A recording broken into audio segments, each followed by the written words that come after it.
She walked into the most important meeting of her career with mascara stains she couldn't quite hide and a diamond engagement ring she should have thrown in the trash.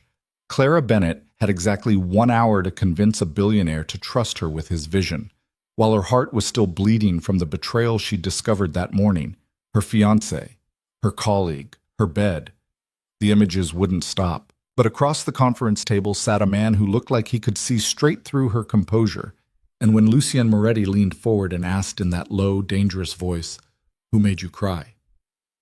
everything she thought she knew about control shattered. If you want to see how far this story can go, hit that like button and drop a comment with your city so I can see where you're watching from. Now let's begin. The coffee had gone cold an hour ago, but Clara kept her hands wrapped around the cup anyway, because it gave her something to grip besides the edge of the table. She sat in the small break room on the 14th floor of Jensen and Associates, staring at the brown liquid like it held answers, while her brain tried to make sense of what she'd seen. Her bed, her apartment, her fiancé buried between the thighs of Vanessa Cho, the woman Clara had mentored for 6 months. The worst part wasn't even the sex. It was the laugh. That casual, intimate laugh Marcus had given when Vanessa whispered something Clara couldn't hear. Like they'd done this 100 times. Like Clara had been the idiot all along. She'd left without saying a word. Just backed out of her own bedroom, grabbed her presentation boards from the living room, and walked out of the apartment she'd been paying rent on for 3 years while Marcus got his startup off the ground. Now she sat in the office at 7:43 a.m. trying to remember how to breathe. "Clara?" She looked up. David Jensen stood in the doorway, his expression somewhere between concern and impatience. Her boss. The man who'd given her the shot. "The Moretti meeting is in 17 minutes, he said carefully. "Are you ready?" No, she wasn't ready. She wasn't even functional. But she heard herself say, "Yes, I'm ready." David studied her face. Clara knew what he saw. Red eyes, smeared makeup she'd tried to fix in the bathroom. The slight tremor in her hands she couldn't quite control. "Clara, if you need to postpone—" "I don't." She stood up too fast and the chair scraped against the tile. "I've been preparing for this pitch for 2 months. I'm not postponing." Something flickered in David's eyes. Respect, maybe? Or pity? She couldn't tell and didn't care. "He's early," David said. "He's already in the conference room." Of course he was early. Men like Lucien Moretti didn't wait for anything. Clara grabbed her boards and followed David down the hall, her heels clicking against marble in a rhythm that felt too loud, too exposing. She could feel her phone buzzing in her pocket. Marcus, probably. 17 missed calls since she'd left the apartment. She'd stopped looking after the 5th one. The conference room sat at the corner of the building, floor-to-ceiling windows offering a view of Manhattan that usually made Clara's chest expand with possibility. Today, it just looked gray. David opened the door, and Clara's first thought was that the man sitting at the head of the table didn't belong in a room this ordinary. Lucien Moretti looked exactly like his Forbes profile photo, except the camera had somehow failed to capture the sheer physical presence of him. He was maybe 40, with dark hair cut precisely and a face that was all sharp angles and controlled intensity. He wore a black suit that probably cost more than Clara's monthly rent, and he sat perfectly still in a way that made everyone else in the room look restless by comparison. 2 other men flanked him. Clara recognized one as his lawyer, Gregory Chen. The other, she didn't know. Broader, watchful, with the coiled readiness of someone who'd been hired for a very different skill set than contract law. "Mr. Moretti," David said with the careful warmth of someone who knew exactly how much money was sitting across from him. "Thank you for coming. This is Clara Bennett, our senior creative director. She'll be walking you through the proposal." Lucien's gaze shifted to Clara, and she felt the impact of it like a physical thing. His eyes were dark, not quite black, but close, and they moved over her face with the kind of attention that made her spine straighten reflexively. He didn't stand, didn't offer his hand, just looked at her with an expression she couldn't read and said, "Ms. Bennett." His voice was low, textured, with the faintest trace of an accent she couldn't place. Italian, maybe, buried under years of American private schools. "Mr. Moretti?" Clara set her boards down on the table, grateful her hands weren't shaking anymore. Adrenaline had kicked in, or maybe just the desperate need to prove she could do this. I'm going to show you what we can do for the Apex Foundation launch. She'd practiced this pitch 40 times. Knew every word, every transition, every moment where she'd pause for effect. But when she opened her mouth, Lucien raised one hand, barely a movement, just his fingers lifting an inch off the table, and she stopped. "Before we begin," he said, still watching her face, "I have a question." Clara's pulse jumped. This wasn't in the script. "Of course." Lucien leaned back in his chair, the leather creaking softly. His gaze never left hers. "Who made you cry?" The room went silent. Clara felt her face flush hot, then cold. She was aware of David stiffening beside her, of Gregory Chen's eyebrows lifting slightly, of the bodyguard's expression not changing at all. "I'm sorry," she managed. "You've been crying," Lucien said, his tone factual, almost clinical. "Recently. The concealer helps, but your eyes are still red. And you're gripping that portfolio like it's the only thing keeping you upright." He tilted his head slightly. "So I'm asking, who made you cry?" Clara's brain short-circuited. Every professional instinct screamed at her to deflect, to smooth this over, to get back to the pitch. But something about the way he asked, not cruel, not invasive, just genuinely wanting to know, cracked something open in her chest. "That's not relevant to the presentation," she said, and her voice came out steadier than she expected. "It's relevant to me." Lucien's eyes didn't waver. "I don't do business with people I don't understand. And right now I'm trying to understand why the woman who's supposed to convince me to trust her with a $50 million campaign looks like she's barely holding herself together." David made a small noise, something between a cough and a protest, but Lucien's hand moved again, that same minimal gesture, and David went quiet. Clara felt something twist in her stomach. Anger, maybe, or exhaustion, or the horrible, freeing realization that she had absolutely nothing left to lose. "My fiancé," she said. The words came out flat, emotionless. "I found him in bed with my colleague this morning. About 3 hours ago, actually." She watched Lucien's expression, waiting for discomfort, for the awkward sympathy people always offered when you gave them more honesty than they bargained for. Instead, his jaw tightened almost imperceptibly, and something cold flickered through his eyes. "Where is he now?" Clara blinked. "What?" "Your fiancé. Where is he?" "At my apartment, I assume. He's been calling—" "Give me his name." The request was so unexpected that Clara actually laughed, a sharp, bitter sound that surprised her. "You don't need his name." "I'm very good at solving problems," Lucien said. "Give me his name and he won't be one anymore." There was no humor in his voice, no performance. He meant it.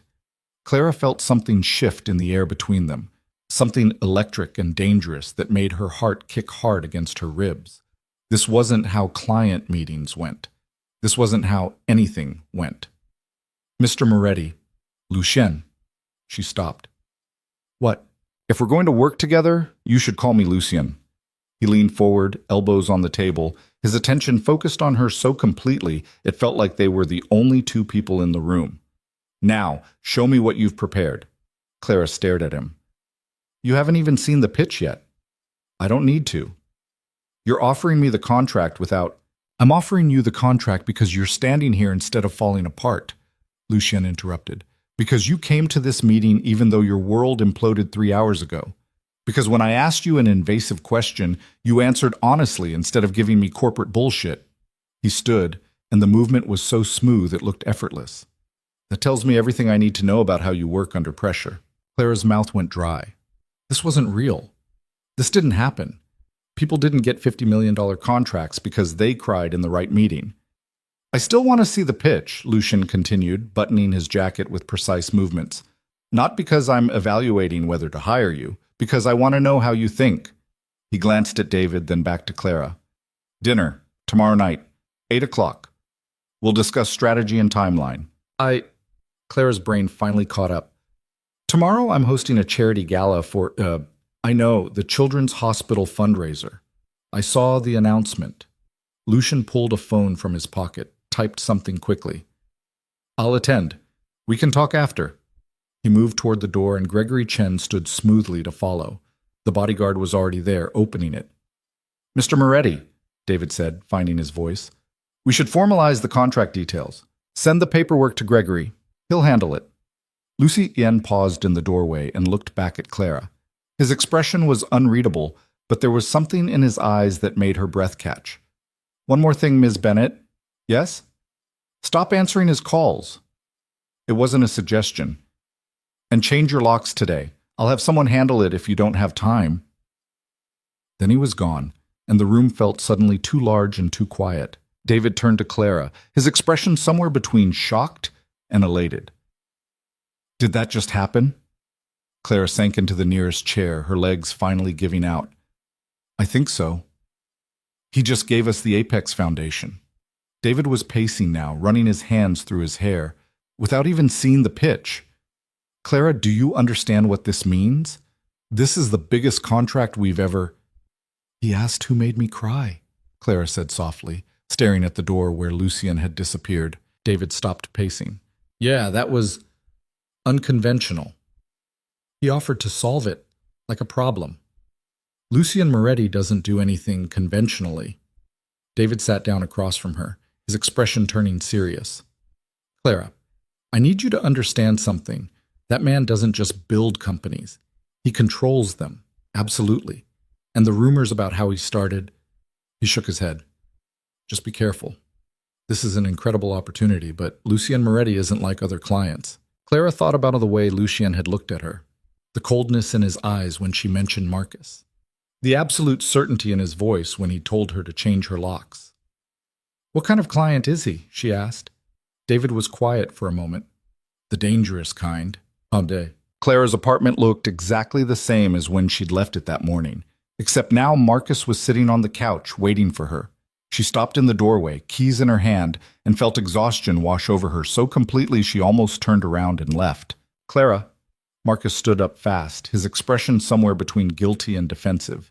He was wearing the Columbia sweatshirt she'd bought him for his birthday, and somehow that detail made her angrier than anything else. "Baby, let me explain. Get out. It's not what you think. It's exactly what I think." Clara stepped inside and set her bag down on the entry table with careful precision. "You were fucking Vanessa in our bed. There's not really a lot of room for interpretation." Marcus flinched at the language. He'd always hated when she swore, said it wasn't ladylike. The memory of every time he'd corrected her crashed over Clara like a wave. "It was a mistake," he said, moving toward her. "Clara, I love you. We're getting married in 4 months. No, we're not." She pulled the engagement ring off her finger, a half-carat diamond he'd bought with money she'd lent him, and dropped it on the coffee table. It made a small, unsatisfying sound against the glass. Marcus stared at it. "You can't be serious. I walked in on you inside another woman. How much more serious do you want me to be?" It didn't mean anything. His voice was rising now, that edge of anger she'd learned to recognize over the past year. "She came over to drop off files and we were talking, and it just happened." "For how long?" Marcus went still. "What? How long has it been happening?" Clara's voice was steady now, cold in a way she didn't recognize.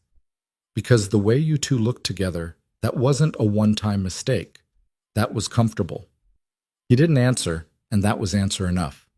Clara felt something crack in her chest, but it wasn't the sharp pain she'd expected. It was more like a door closing, final and clean. "I want you out of this apartment by tomorrow," she said. "I'll change the locks at noon. Anything you leave behind goes in the trash." "This is my apartment, too." "Actually, it's not.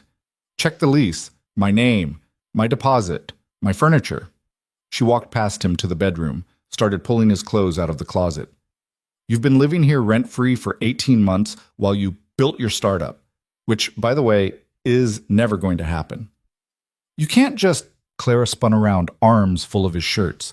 "Yes, I can. And I am."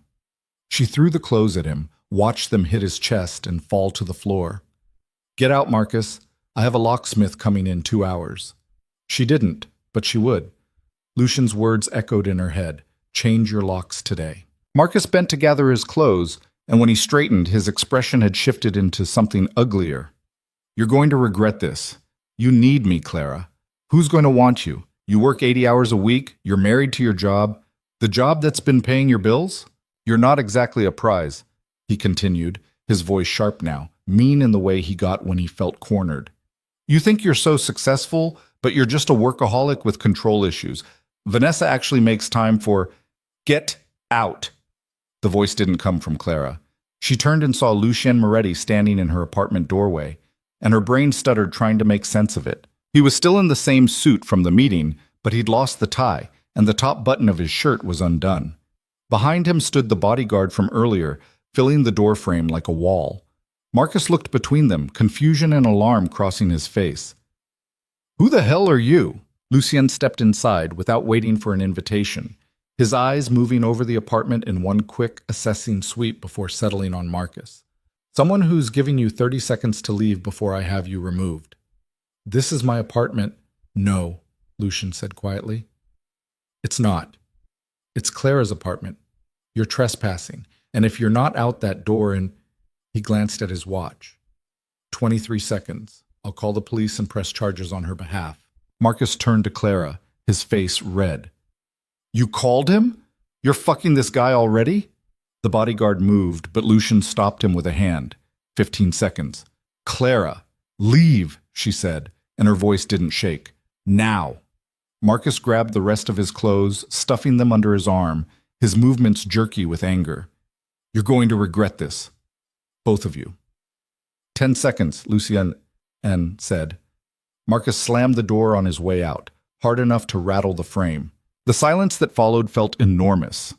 Clara stood in the middle of her living room, still holding one of Marcus's shirts, and tried to remember how to form words. How did you know where I live? I asked your boss. Lucien's expression was calm, unbothered by how insane that sounded. He was concerned, so was I. You can't just... Clara stopped, regrouped. You shouldn't be here. Probably not. Lucien looked at the bodyguard. Vincent, wait outside. Vincent nodded and stepped into the hallway, closing the door behind him with a soft click. Lucien turned back to Clara, and she was suddenly, acutely aware that they were alone in her apartment, that he was standing in her space like he had every right to be there, that she was still wearing the same clothes she'd had on during the worst morning of her life. The locksmith will be here in 40 minutes, he said. I called from the car. He'll change all the locks and give you new keys. Clara's mouth opened, then closed. You can't just do that. I already did. I don't need you to... Yes, Lucien interrupted, his voice dropping lower. You do. Because you're exhausted, and you're hurt, and you shouldn't have to deal with this alone. Something in Clara's chest twisted hard. She set the shirt down on the back of the couch because her hands were starting to shake again. Why are you doing this? Lucien was quiet for a moment, studying her face with that same intense focus from the meeting. Because I asked you a question this morning, and you answered honestly when you didn't have to. Because you showed up for that meeting instead of falling apart, and because... He stopped, seemed to reconsider his words. Because no one should have to come home to that kind of ambush after the day you've had. Clara felt tears pressing behind her eyes and forced them back. She'd cried enough today. I don't know you. No, he agreed. But you will. There was something in the way he said it, not a threat, not even a promise exactly, just a statement of fact, that made Clara's pulse jump. The gala tomorrow, Lucien continued, shifting gears so smoothly it took her a second to catch up. The Children's Hospital fundraiser. You're the organizer? Co-organizer, Clara corrected automatically. I've been planning it for 6 months. What's the goal? $200,000. We're trying to fund a new pediatric wing. You'll hit $400,000 by the end of the night. Clara blinked. That's not... I'll match whatever you raise, Lucien said. Dollar for dollar. And I'll bring people who can write the kind of checks you need. It took Clara a moment to process what he was saying. $400,000. For a project she'd been breaking herself over, begging for sponsors, fighting for every donation. Why? She asked again. Lucien moved closer, and Clara's breath caught. He stopped just inside her personal space, near enough that she could smell his cologne, something dark and expensive that made her think of boardrooms and power. Because you care about it, he said simply. That's rare. People who actually care about the things they build instead of just the credit they get for building them. He reached out, and for a second Clara thought he was going to touch her face, but his hand stopped short, Get some rest. The locksmith will handle everything. Vincent will wait outside until it's done. I don't need a bodyguard. Vincent isn't for you. He's for anyone stupid enough to come back here tonight. Lucienne stepped away, and Clara felt the distance like a physical thing. I'll see you tomorrow at the gala. He was at the door before Clara found her voice again. Lucienne. He turned back. Thank you, she said, and meant it more than she'd meant anything in hours. Something shifted in his expression, too quick for her to name. Don't thank me yet. Then he was gone, and Clara was alone in her apartment that would soon have new locks, courtesy of a man she'd met 6 hours ago. She sank onto the couch, and finally, let herself cry. The gala was being held at the Metropolitan Club, and Clara arrived 2 hours early to oversee setup. She'd barely slept, kept jerking awake every time she heard a noise, expecting Marcus to come back even though she knew the new locks would keep him out. Lucian had been right about the locksmith. The man had shown up exactly on time, changed everything efficiently, and refused payment. Already handled, he'd said, which meant Lucian had paid him in advance. Clara didn't know what to do with that. Didn't know what to do with any of this. The ballroom looked perfect. White tablecloths, gold accents, centerpieces that had cost too much but looked worth it. A stage at the front for speeches, a bar along one wall, windows overlooking Fifth Avenue. Clara was adjusting place cards when her co-organizer, Michelle Park, appeared at her elbow. Holy shit, Michelle breathed. Tell me that's not who I think it is. Clara looked up and felt her stomach drop. Lucien Moretti stood in the entrance to the ballroom, surveying the space with the same assessing look he'd given her apartment. He was in a tuxedo this time, and Clara's brain momentarily short-circuited trying to process how unfair it was that someone could look that good. Behind him stood 3 other men, all in similarly expensive suits, all carrying themselves with the kind of easy confidence that came from never having to worry about money. That's Lucien Moretti, Michelle said, grabbing Clara's arm. And that's James Chen from Chen Holdings. And, oh my God, is that Robert Ashford? Clara, what the hell is happening? Clara had no idea. The gala didn't start for another 90 minutes. Guests weren't supposed to be here yet. Lucien spotted her and started walking over, and Clara became acutely aware that she was wearing jeans and a planning committee t-shirt, her hair in a messy bun, no makeup. Ms. Bennett, he said when he reached her, and there was something almost warm in his eyes. You're early. I'm always early for events I'm running. Clara glanced at the men behind him. You're very early. I wanted to see the space before it filled up, and I brought some people who might be interested in your cause. He gestured to the man on his right. James Chen, he's been looking for a good healthcare initiative to support. James stepped forward with an easy smile and offered his hand. Ms. Bennett, Lucian's told me about your pediatric wing project. I'd like to discuss a donation. Clara shook his hand, feeling like she'd fallen into some alternate reality. Of course. Thank you for coming. The introductions continued. Robert Ashford, who ran a pharmaceutical company. David Wu, who managed a private equity firm. Each of them wealthy enough to fund the entire project with pocket change. Each of them here because Lucien had asked them to be. When the others drifted away to examine the silent auction items, Lucien stayed. His eyes moved over Clara's face with that same careful attention that made her feel exposed. You didn't sleep, he said. It wasn't a question, but Clara answered anyway. Not much. Did he come back? No? Something in Lucien's expression relaxed slightly. Good. If he does, I'll call the police, Clara finished. I don't need you to fight my battles. I know you don't need me to. Lucien's voice dropped lower. But I'm going to anyway. Clara opened her mouth to argue, but Michelle appeared again, slightly breathless. Clara, we need you in the kitchen. There's an issue with the catering. Clara wanted to stay.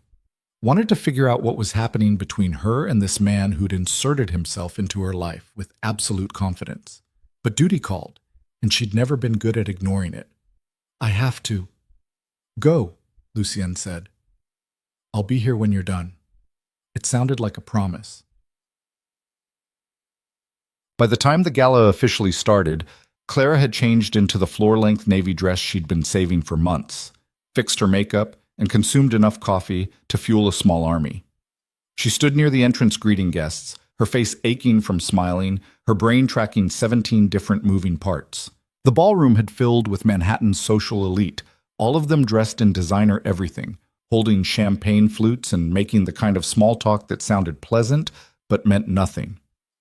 Clara had done this before, had played this game, worked these rooms, but tonight felt different. Tonight she kept feeling Lucian's eyes on her from across the space, tracking her movements with an attention that made her skin warm. Clara Bennett? She turned and felt her stomach sink. Vanessa Cho stood there in a red dress that probably cost more than Clara's rent, her smile sharp and uncomfortable. Vanessa. Clara's voice came out colder than she intended. I didn't know you'd be here. Marcus got us tickets weeks ago. Vanessa's smile didn't reach her eyes. Before, well, you know. Clara did know. Knew that Marcus had probably bought those tickets with money she'd given him for his business expenses. He's at the bar, Vanessa continued, and there was something almost cruel in her tone. In case you wanted to avoid that area. Clara felt anger spike through her exhaustion. Actually, I'm fine. You two enjoy your evening. She started to walk away, but Vanessa caught her arm. Clara, look, I'm sorry about how you found out, but Marcus and I, we're actually really good together. And honestly, you were never really there for him. Always working, always focused on the next project. Clara pulled her arm free, her voice dropping to something deadly quiet. You're right. I was working to pay the bills while he sat on my couch pretending to build a company. Working to build a career instead of sleeping with my colleagues' partners. She smiled, and it wasn't kind. But you're welcome to him. Just know that when his startup fails, and it will fail, he's going to expect you to pay his rent. She walked away before Vanessa could respond, her heart hammering. The bar. Of course Marcus was at the bar. She needed a drink, but she'd be damned if she'd let him see her avoid part of her own event. Clara changed direction and headed straight for it. Marcus saw her coming. She watched his expression shift from surprise to guilt to something harder. He was with two other guys Clara didn't recognize, all of them in rented tuxedos that didn't quite fit. Clara, Marcus said, his voice too loud. Didn't expect to see you here. Clara stared at him. It's my event, Marcus. Right, your event, your career, your everything. He was drunk, she realized, his words sliding together slightly. Always so fucking perfect, aren't you? His friends shifted uncomfortably, but Marcus kept going. You know what your problem is? You never made time for us. For me. Always the job, always the next big thing. I made time, Clara said quietly, aware that people were starting to notice. I made time for 3 years while you lived in my apartment and spent my money and promised you were building something, and you thanked me by fucking someone else in my bed. One of Marcus's friends winced. Man, maybe we should... You want to know what's actually perfect? Marcus continued, ignoring him. Vanessa. She actually cares about me. She doesn't make me feel like a failure just because I'm not pulling down 6 figures. Is there a problem here? Lucien's voice cut through Marcus's rant like a blade. Clara turned and found him standing just behind her, his expression calm but his eyes absolutely cold. Marcus's face went red. This doesn't concern you. Actually, it does. Lucien moved to stand beside Clara, and she felt the solid warmth of him like an anchor. You're disrupting Ms. Bennett's event. I'm going to have to ask you to leave. You can't kick me out. I have a ticket. Vincent. The bodyguard appeared from somewhere in the crowd, moving with frightening efficiency. Sir, please escort Mr. Lucien glanced at Clara. Hayes, she provided quietly. Mr. Hayes and his party out of the building. They're no longer welcome. Marcus's expression went from red to purple. You can't do that. I just did. Lucien's voice never rose, but something in his tone made Marcus take a step back. You have 30 seconds to leave voluntarily. After that, Vincent will help you. Vincent moved closer, and suddenly Marcus's friends were pulling him toward the exit, mumbling apologies. This isn't over, Marcus shouted as they hauled him away. Clara, this isn't fucking over. But it was. Clara knew it was, and she felt lighter than she had in months. The crowd that had gathered to watch started dispersing, turning back to their conversations with the practiced ease of people who'd seen 100 society dramas. Clara became aware that her hands were shaking. You didn't have to... Yes, Lucien said simply. I did. He was still standing close enough that she could feel the heat of him, could smell that same dark cologne that made her head swim. Come with me, he said, his hand moving to the small of her back. Not pushing, just guiding. You need a minute. Clara let him lead her out of the ballroom, through a side door she hadn't even noticed, into a small private sitting room lined with books. The noise from the gala became muffled. Clara's breathing started to even out.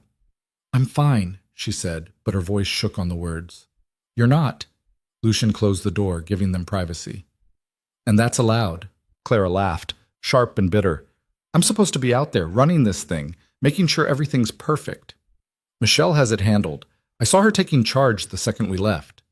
He was right. Michelle was probably having the time of her life managing the crisis. Clara sank into one of the leather chairs, suddenly exhausted again. I'm sorry. That was not your fault. Lucien sat across from her, leaning forward with his elbows on his knees. He's a child throwing a tantrum because he lost his meal ticket. The bluntness of it startled a real laugh out of Clara. That's harsh. It's accurate. Lucien's expression softened slightly. Clara, you need to understand something. Men like that, they don't love you. They love what you provide. The moment you stop providing it, they find someone else who will. Clara looked at him, really looked at him. At the sharp intelligence in his dark eyes, the careful control in every movement. You sound like you speak from experience. I do. Different context, but the principle's the same. Lucien was quiet for a moment. I built my first company when I was 22, made my first million at 24, and suddenly I had 100 new friends who all needed something. What did you do? Cut them all off. Every single one. He smiled, but there was no warmth in it. I'd rather be alone than surrounded by people who only want what I can give them. Clara thought about Marcus, about the way he'd always positioned her job as the problem, her success as the thing hurting their relationship, about how she'd believed him, even tried to work less, be more available, and it still hadn't been enough. I'm tired of being what people need, she said quietly. Then stop. Lucien's voice was firm. Be what you want instead. What if I don't know what that is yet? You will. He stood, offered her his hand. But first, you're going to go back out there and show everyone who tried to make you small exactly how big you actually are. Clara took his hand, felt the strength in his grip as he pulled her to her feet. They were close again, close enough that she had to tilt her head back to meet his eyes. Why are you helping me? She asked for the third time in 2 days. Lucien's jaw tightened slightly. His free hand came up, his knuckles brushing her cheek so lightly she almost thought she'd imagined it. Because the moment you walked into that conference room yesterday, trying so hard to hold yourself together, he stopped, something complicated crossing his face. Because I know what it looks like when someone's been underestimated their entire life, and I'm tired of watching it happen. Clara's breath caught. There was something in his eyes, something dark and intense that made her pulse race. Lucien. A knock on the door interrupted whatever she'd been about to say. Michelle's voice filtered through. Clara, the auction's about to start. We need you. Lucien stepped back, the moment breaking. Duty calls. Clara straightened her dress, checked her reflection in a mirror on the wall. Her makeup had held up. Her hair still looked deliberate. She looked like someone in control. She was starting to believe it. Thank you, she said, turning back to him, for everything. Don't thank me yet, Lucien said again, echoing his words from her apartment. We haven't gotten to the interesting part. Clara didn't know what that meant, but something in her chest tightened with anticipation. She opened the door and stepped back into her event, back into the role she'd built for herself. But she could feel Lucien behind her, his presence solid and certain, and for the first time in days, Clara didn't feel alone. The auction went better than she could have imagined. Items she'd expected to go for hundreds sold for thousands. People who'd never donated before were suddenly writing checks that made her eyes water. And every time she glanced toward the back of the room, she found Lucien watching her with that same dark, focused attention that made her feel like the only person in the room. When the final total was announced, $437,000, more than double their goal, the ballroom erupted in applause. Clara stood at the microphone, trying to find words that felt adequate, and realized she was crying. Happy tears this time. Victorious tears. Thank you, she managed, her voice thick. All of you. You're changing lives tonight. You're giving children a chance they wouldn't have had otherwise. That's... Her voice broke slightly. That's everything? More applause. Michelle was crying too, grabbing Clara's hand and squeezing it hard. The crowd started to disperse, heading toward the after-party in the adjoining room. Clara was swept up in congratulations, and people wanting to talk to her, touch her, claim some piece of this victory. But through it all, she kept searching the crowd for dark eyes and a suit that cost more than her car. She found him near the windows, alone, watching the city below. Clara made her excuses and crossed to him, her heels clicking on marble. "You're hiding," she said when she reached him. Lucien glanced at her, one corner of his mouth lifting slightly.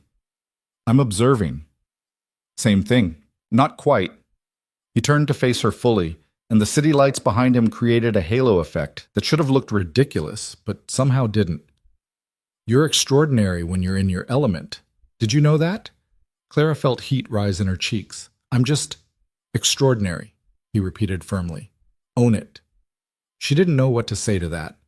Didn't know how to process the way he looked at her, like she was something rare and worth protecting. "The total tonight," she started. "You matched it. That's $400,000. $437,000, Lucien corrected. "I don't do anything by halves. That's insane." "That's what money's for. Using it for things that matter." He was quiet for a moment. "My mother died in a hospital that couldn't afford the equipment she needed. I was 12. I've been looking for ways to make sure that doesn't happen to other families ever since." Clara's chest tightened. "Lucien, I'm so sorry." He shrugged, but she could see the tension in his shoulders. "It was a long time ago. But it's why I built the Apex Foundation, why I take healthcare initiatives seriously." His eyes met hers. "Why I'm glad you're the one running this project." Something passed between them, something heavy and electric that made Clara's breath catch. "Dinner," Lucien said abruptly. "You promised me dinner." "I didn't promise." "I'm claiming it anyway." He offered his arm. "There's a restaurant 3 blocks from here, best Italian food in the city. And I'd very much like to buy you a meal that doesn't involve rubber chicken and fundraising speeches." Clara should say no, should maintain professional boundaries, should remember that this man was her client and she'd only met him 48 hours ago and nothing about this was normal or safe. But she'd spent 3 years being careful and appropriate and perfect, and where had it gotten her? She took his arm. "Okay." Lucien's smile was small but genuine, and it transformed his entire face. "Good. Let's go before someone asks you to give another speech." They slipped out through a side exit, and Clara felt like she was escaping something, not the gala, not the pressure, but some older version of herself that she'd been carrying around like dead weight. The night air was cool against her skin, and beside her Lucien Moretti walked like a man who owned the city. Maybe he did. And maybe, just maybe, Clara was ready to find out exactly what that meant. The restaurant was called Vesuvio, tucked into a side street that Clara had walked past 100 times without noticing. The kind of place that didn't need a sign because the people who mattered already knew where it was. A man in a crisp white shirt greeted Lucien by name the moment they walked in, didn't even glance at a reservation book before leading them to a corner table that somehow felt both public and completely private. "Mr. Moretti, your usual table." "Thank you, Angelo." Lucien waited until Clara sat before taking his own seat, and she tried to remember the last time Marcus had done that. Couldn't. The lighting was low, candles flickering on white tablecloths, and the smell of garlic and wine and something baking made Clara's stomach remind her she'd barely eaten all day. "You come here often," she said, and immediately winced at how it sounded. Lucien's mouth quirked. "My family owns it. My uncle runs the kitchen." Of course they did. Clara was starting to understand that Lucien Moretti didn't just exist in the world, he owned pieces of it. A waiter appeared with wine, poured without asking, and disappeared again. "I should probably know more about you," Clara said, wrapping her hands around the glass, "considering you know where I live and how much money is in my bank account." "I don't know how much money is in your bank account. Yet." Lucien smiled, a real one this time, that made him look younger. "Yet." He took a sip of wine, watching her over the rim. "What do you want to know?" "Everything. Nothing. I don't know." Clara laughed, feeling the exhaustion of the past 2 days finally catching up. Why don't you start with why a man who runs a financial empire cares about a hospital charity gala? I told you, my mother. There's more to it than that. Lucien was quiet for a moment, his finger tracing the stem of his wine glass. My mother was a nurse, immigrated from Sicily when she was 19, worked at Mount Sinai for 20 years. She believed healthcare was a right, not a privilege. He paused. When she got sick, the hospital she dedicated her life to couldn't save her because they didn't have the equipment, couldn't afford it. Budget cuts. Clara's chest tightened. Lucien. I was 12, he continued, his voice matter-of-fact in a way that somehow made it worse. And I decided that money was the only thing that actually mattered. Not kindness, not dedication, not working yourself to death for people who didn't value it. Just money, power, control. So you built an empire. So I built an empire. He met her eyes. And then I spent the next 20 years proving that 12-year-old right. There was something dark in his expression, something that suggested the road from there to here hadn't been clean or easy. What changed? Clara asked quietly. Nothing changed. I just got better at choosing what to use that power for. Lucien leaned back as Angelo himself appeared with plates Clara hadn't ordered. My uncle thinks you're too thin. He sent enough food for 6 people. Clara looked down at the spread pasta that smelled like heaven, bread still warm from the oven, vegetables glistening with olive oil. Does he do this for all your dates? The word slipped out before she could stop it, and she felt her face flush. This isn't a date, Lucien said, but there was something in his eyes that contradicted the words. This is dinner with a colleague I happen to find fascinating. Colleague. For now. The way he said it made Clara's pulse jump. She picked up her fork to have something to do with her hands. You're very direct. Life's too short to pretend. Lucien started eating with the easy confidence of someone completely comfortable in his own skin. I spent years playing games, saying what people wanted to hear, building relationships based on what I could get from them. I'm done with that. So now you just say what you mean. Now I just say what I mean. He watched her take a bite of pasta, and something satisfied crossed his face when her eyes widened. Good? This is incredible. Uncle Tony doesn't believe in mediocrity. They ate in comfortable silence for a few minutes, and Clara felt some of the tension in her shoulders finally release. This was the first time in 48 hours she'd felt like she could breathe. Your turn, Lucien said eventually. Tell me something real.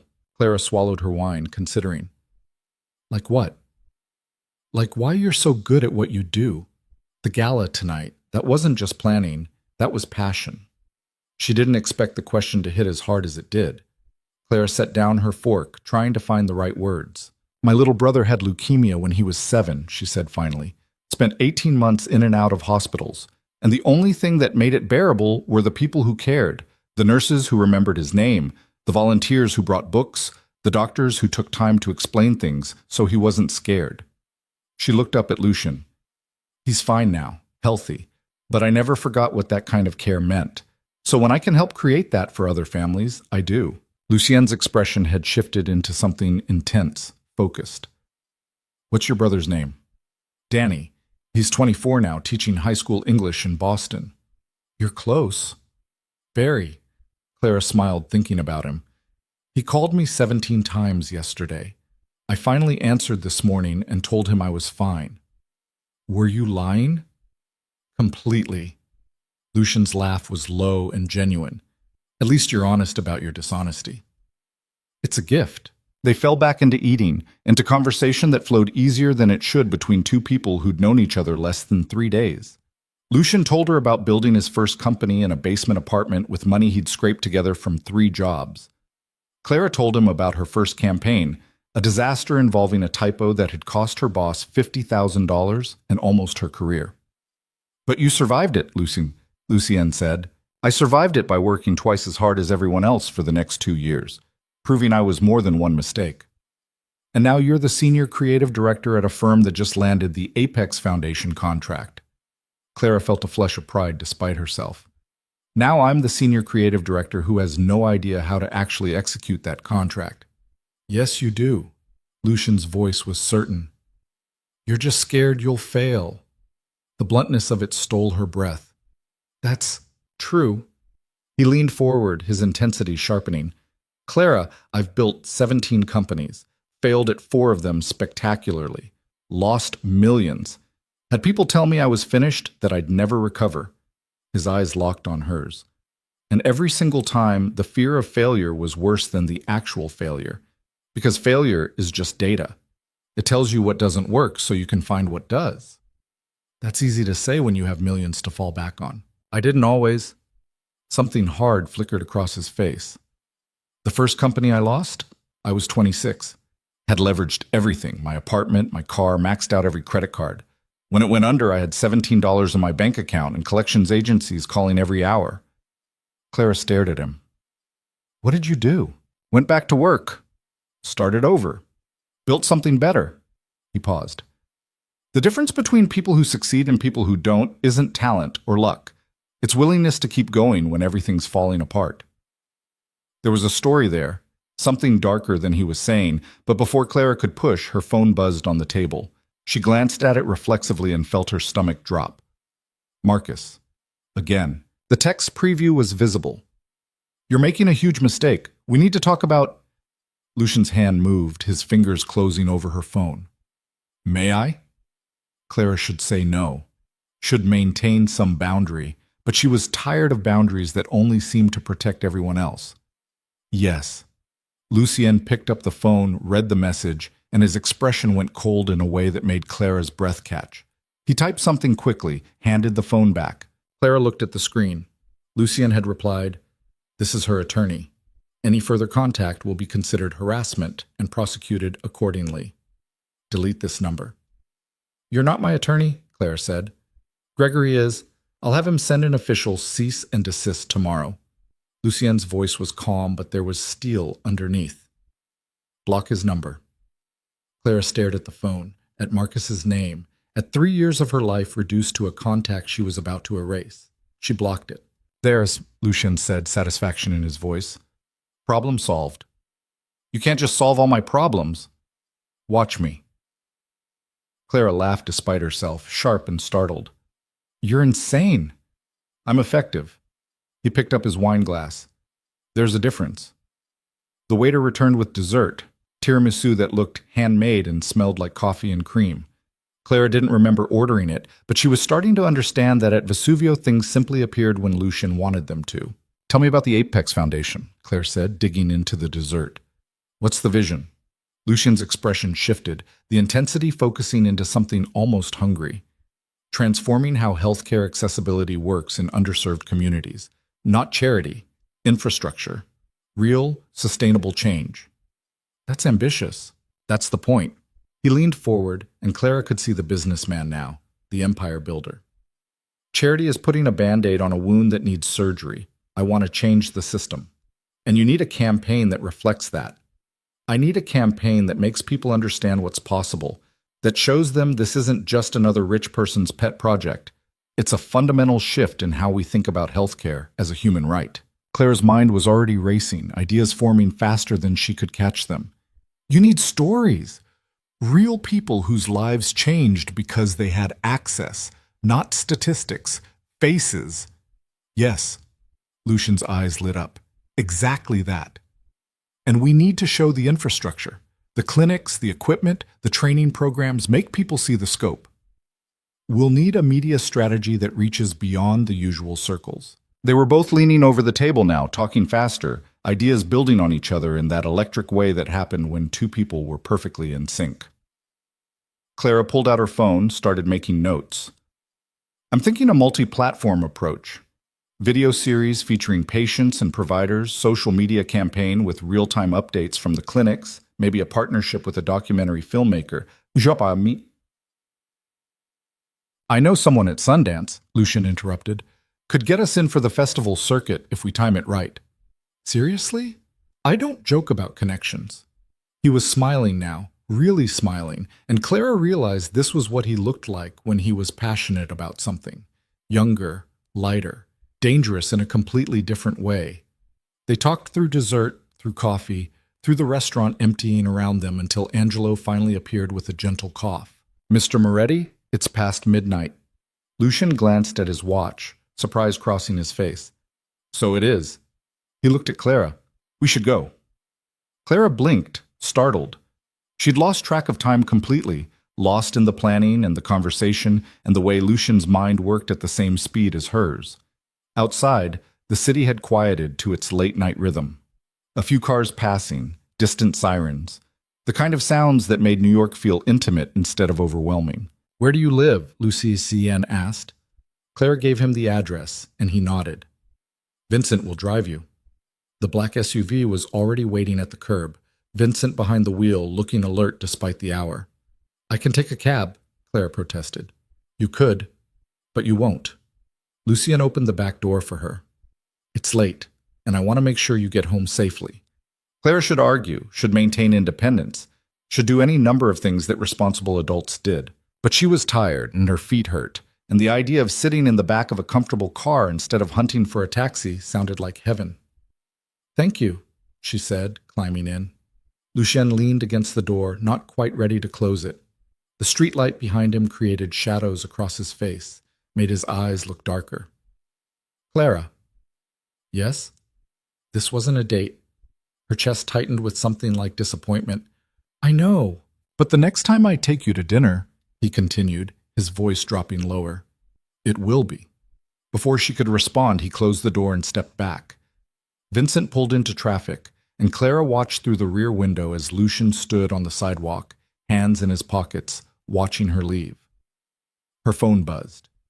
A text from an unknown number that she somehow knew was him. Sleep well. We have work to do tomorrow. Clara smiled despite herself and typed back, How did you get this number? The response came immediately. I told you, I'm very good at solving problems. She was still smiling when Vincent pulled up to her building.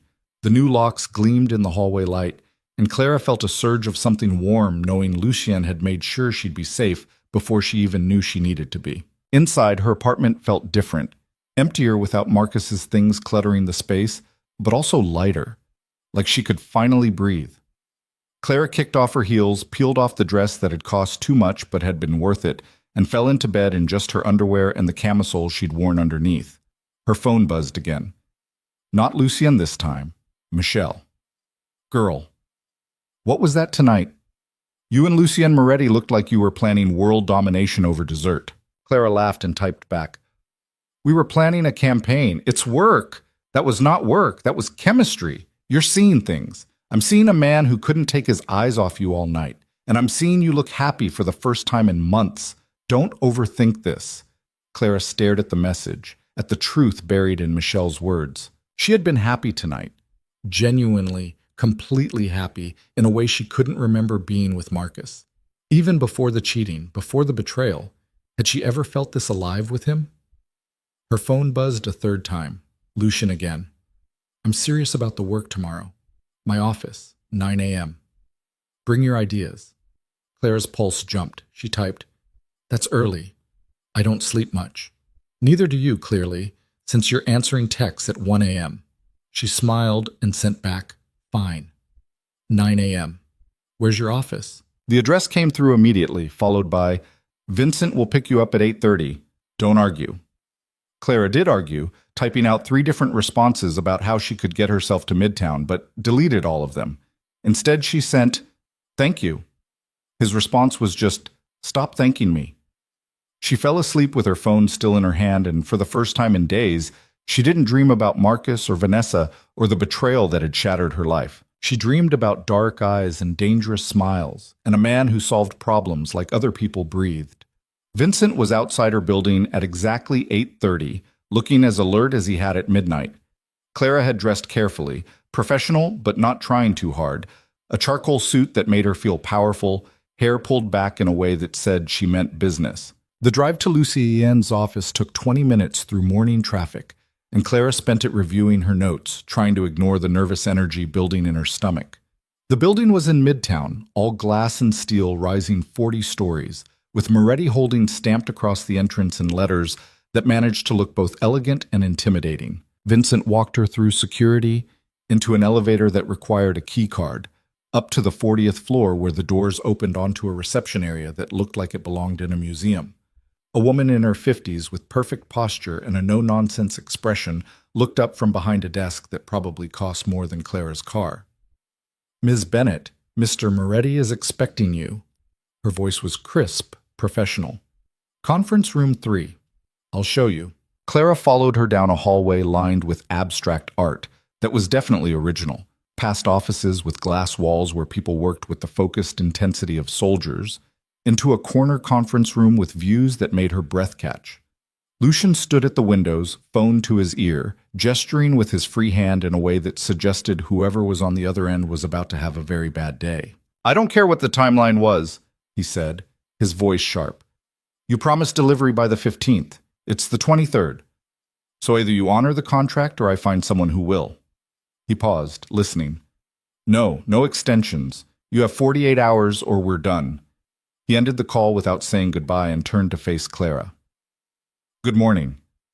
"Remind me never to miss a deadline with you," Clara said. Lucien's expression softened slightly. "You won't. You're not like them." He gestured to the table where someone had laid out coffee, pastries, and what looked like a full catered breakfast. "Eat.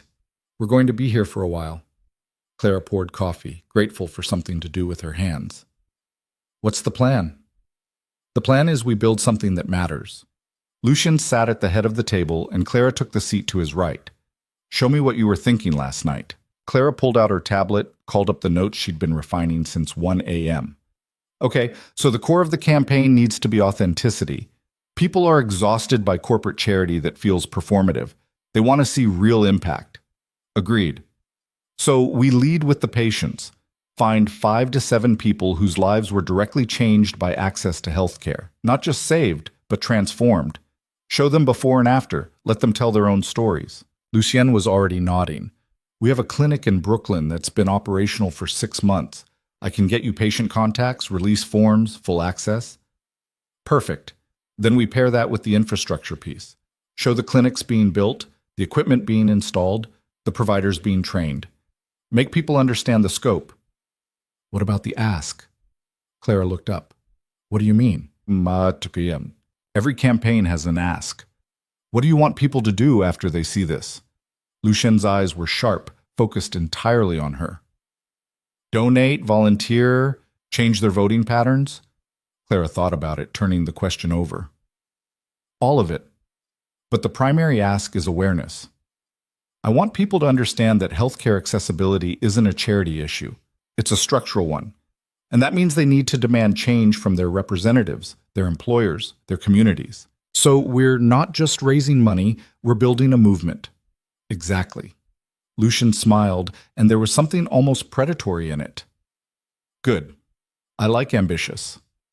They worked for the next 4 hours, building out strategy and timeline and budget.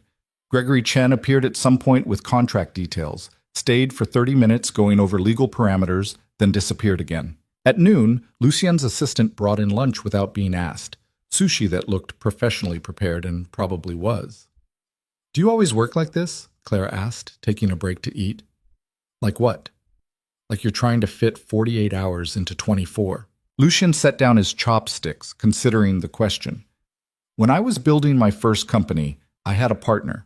Smart guy, good with people, terrible with follow-through. He kept saying we had time, we could pace ourselves, no need to rush." He paused. "He was wrong. We lost our first major investor because we missed a deadline by 3 days. 3 days. And that investor went to a competitor who moved faster. What happened to the partner? I bought him out. Learned that the only person you can trust to get something done right is yourself." Lucian looked at her. "But that's not quite true anymore." Clara's pulse jumped. "No? No. Now I trust people who've proven they move at the same speed I do." His eyes held hers. "Like you." The compliment landed harder than it should have. Clara felt heat rise in her cheeks and forced herself to look away, back at her notes. "We should talk about the documentary angle," she said, changing the subject. "You mentioned someone at Sundance?" "Rachel Okonkwo. She's been looking for her next project. I'll set up a call." "Just like that?" "Just like that." Lucian's phone buzzed, and he glanced at it. His expression darkened. "Excuse me for a moment." He stepped out of the conference room, and Clara could see him through the glass wall, his posture tense as he talked to whoever had called. She took the opportunity to catch her breath, to try to process what was happening. This was work, professional.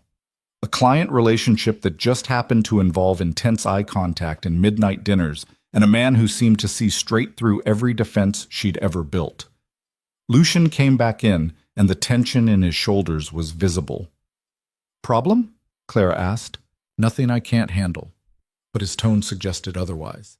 He sat back down, ran a hand through his hair in a gesture that felt uncharacteristically uncertain. "My father wants to meet you." Clara blinked. "Your father?" "Antonio Moretti. He's—" Lucian paused, seemed to be choosing his words carefully. "He's interested in the foundation work. Wants to meet the creative team." There was something he wasn't saying, something in the careful way he was watching her reaction. "Okay," Clara said slowly. "When?" "Tonight. Dinner at his house in Brooklyn." "That's short notice." "That's how he operates." Lucian's jaw was tight. "Clara, you should know something before you agree. My father he's complicated. And the way I built this empire, the connections I used to get here, not all of them came from clean places." Clara's heart started beating faster. "What are you saying?" "I'm saying my family has history, ties to people and organizations that operate outside traditional business structures." He met her eyes directly. "And if you're going to work with me, be in my life in any capacity, you need to understand what that means." The air in the conference room felt suddenly heavier.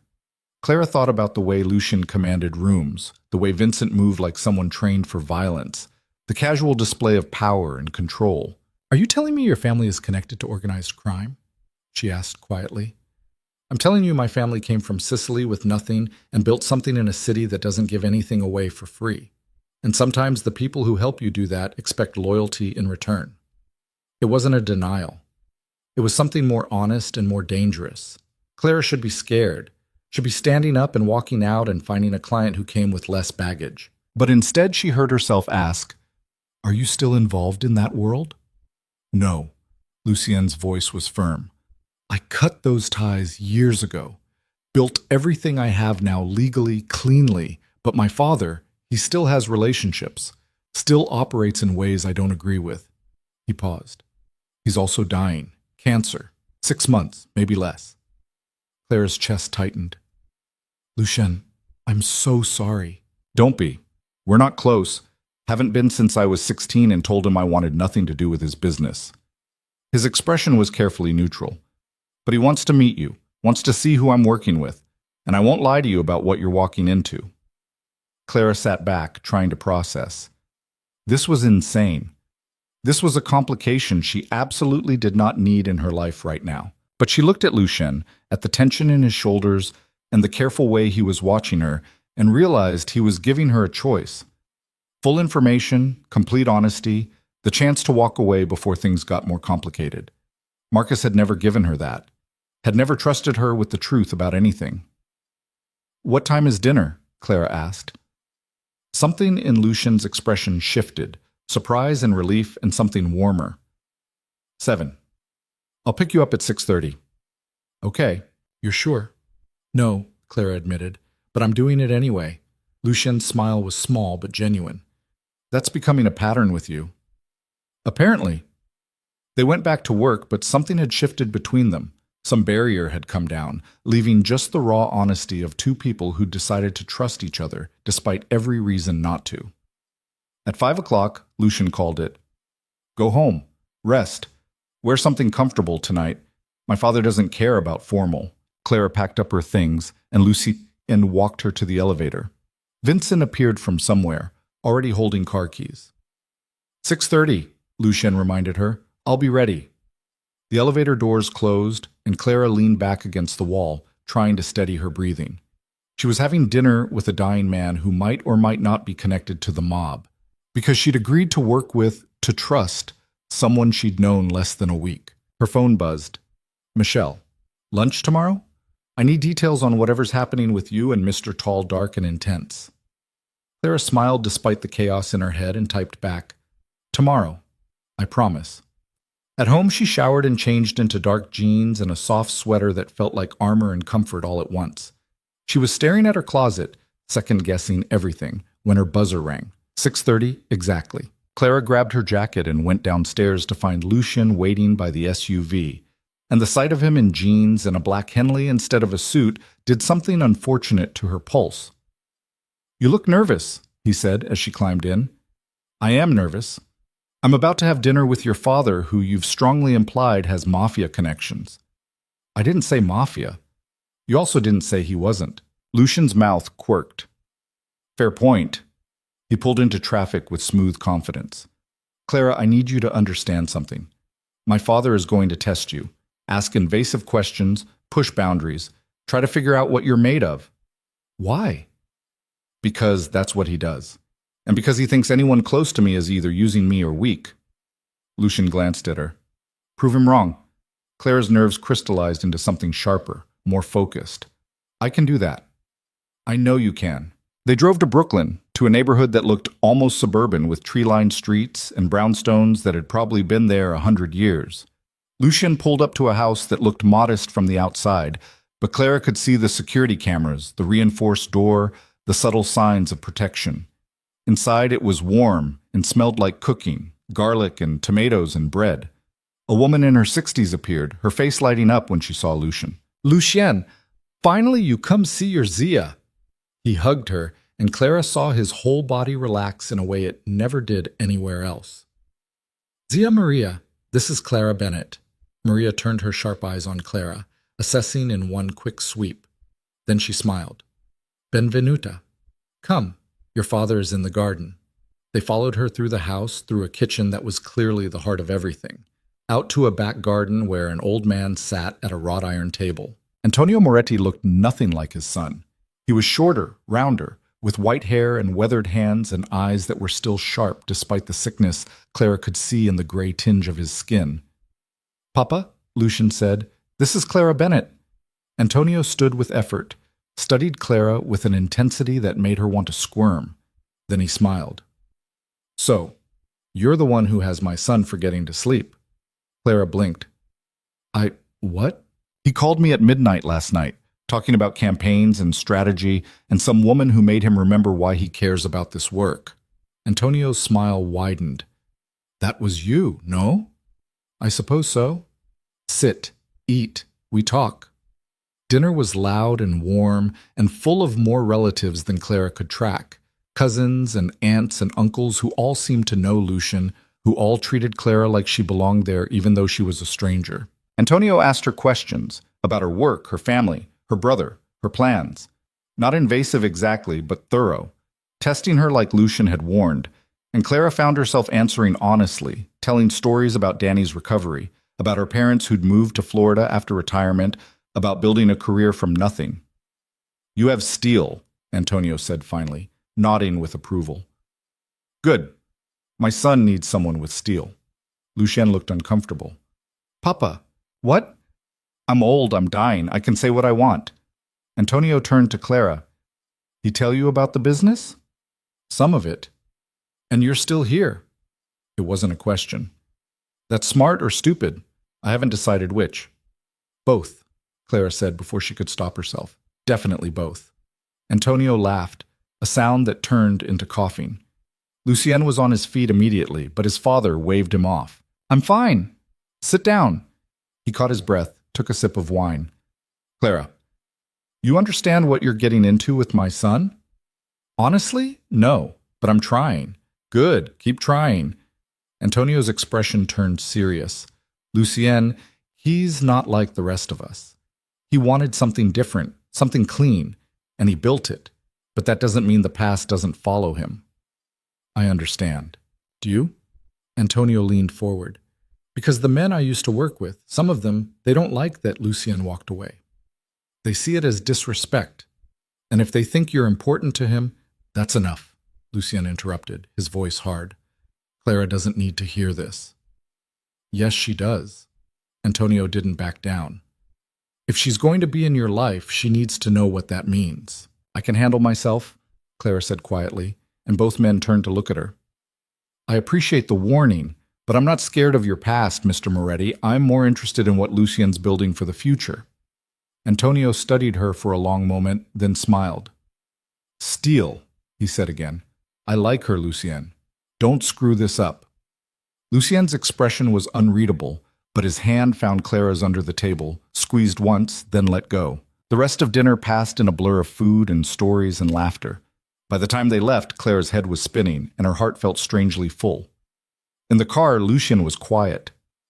You okay? Clara asked. That went better than I expected. What were you expecting? For you to run. He glanced at her. Or for my father to scare you off. I don't scare easily. I'm starting to understand that.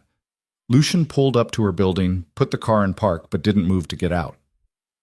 Clara, what he said about the past, I heard him. I understand. She turned to face him. Lucien, I'm not going anywhere.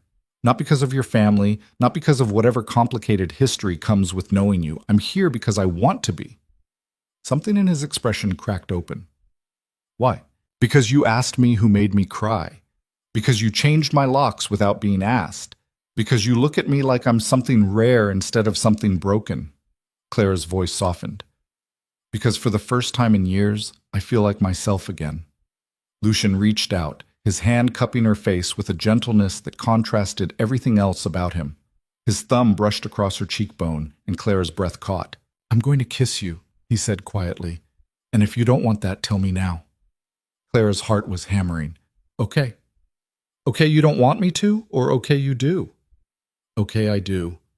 Lucien's smile was brief and devastating. Then he leaned in and kissed her, and Clara's entire world narrowed to the feeling of his mouth on hers, his hand tangled in her hair, the way he kissed like he did everything else, with complete focus and absolute certainty. When they finally broke apart, both breathing hard, Lucien rested his forehead against hers. This is a terrible idea, he said. Probably. You're my client. This is completely unprofessional. Definitely unprofessional. And I'm going to do it anyway. Clara laughed, the sound breathless and happy. Good. Lucien kissed her again, softer this time, then pulled back. Go inside before I forget every rule I've ever made about keeping business and personal separate. Clara climbed out of the car, her legs unsteady, and turned back to look at him through the window. Same time tomorrow? She asked. Earlier. I'll have Vincent pick you up at 8. That's excessive. Get used to it. Clara was still smiling when she reached her apartment, when she fell into bed still wearing her clothes, when she finally drifted off, thinking about dark eyes and dangerous kisses, and a future she hadn't planned but suddenly couldn't wait to build. Clara woke up to 17 missed calls from a number she didn't recognize and a text from Lucien that just said, "Don't answer any unknown numbers today." She stared at her phone, her brain still foggy from sleep, trying to understand what was happening. It was 6 in the morning, too early for crisis, too early for anything except maybe the kind of trouble that didn't respect business hours. Another text came through. Vincent is outside, get dressed, we need to talk. Clara's pulse kicked up. She threw on jeans and a sweater, didn't bother with makeup, and was downstairs in 8 minutes flat. Vincent opened the car door without a word, his expression as unreadable as always, and Clara climbed in to find Lucien already waiting. He looked like he hadn't slept. His jaw was tight, his hair slightly messed like he'd been running his hands through it, and there was a darkness in his eyes that made Clara's stomach clench. What's wrong? She asked immediately. Lucien handed her his phone. On the screen was a photo, grainy, clearly taken from a distance, of the two of them outside her building last night, kissing. Clara's blood went cold. Where did this come from? An anonymous account that popped up this morning, posted to 3 different gossip sites with a caption about me having a new mystery woman. Lucien's voice was controlled, but she could hear the anger underneath. Within an hour, your name was identified. Someone leaked it to the press. Clara looked at the photo again, at the way Lucien's hand was tangled in her hair, at the intimacy of the moment that had been private and was now decidedly not. Who would do this? I have theories. Lucien took the phone back, his jaw working. Clara, I'm sorry. I should have been more careful. Should have thought about the exposure. Stop. Clara cut him off. We kissed outside my building. That's not a crime, and I'm not going to apologize for it. Something in Lucien's expression softened slightly. You're about to be all over the internet as my girlfriend. People are going to dig into your life, your history, everything. That's not what you signed up for. Clara thought about it, about her privacy being shredded, about becoming tabloid fodder, about Marcus probably seeing the photo and losing his mind. Then she thought about the way Lucien had kissed her, the way his father had welcomed her into his home, the way the past week had cracked her life open in ways that hurt and healed in equal measure. I can handle it, she said. Clara, I said I can handle it. She met his eyes. But I need you to tell me the truth. Is this just gossip, or is this something more dangerous? Lucien was quiet for a long moment. My ex-wife's lawyer called this morning. Apparently she's very interested in renegotiating our settlement now that I'm publicly involved with someone new. Clara blinked. You're married? Divorced. 3 years ago. It was... He stopped, seemed to recalibrate. It was a mistake from the beginning. We were together for 18 months, married for 6. She wanted access to my money and connections. I wanted someone who understood the world I lived in.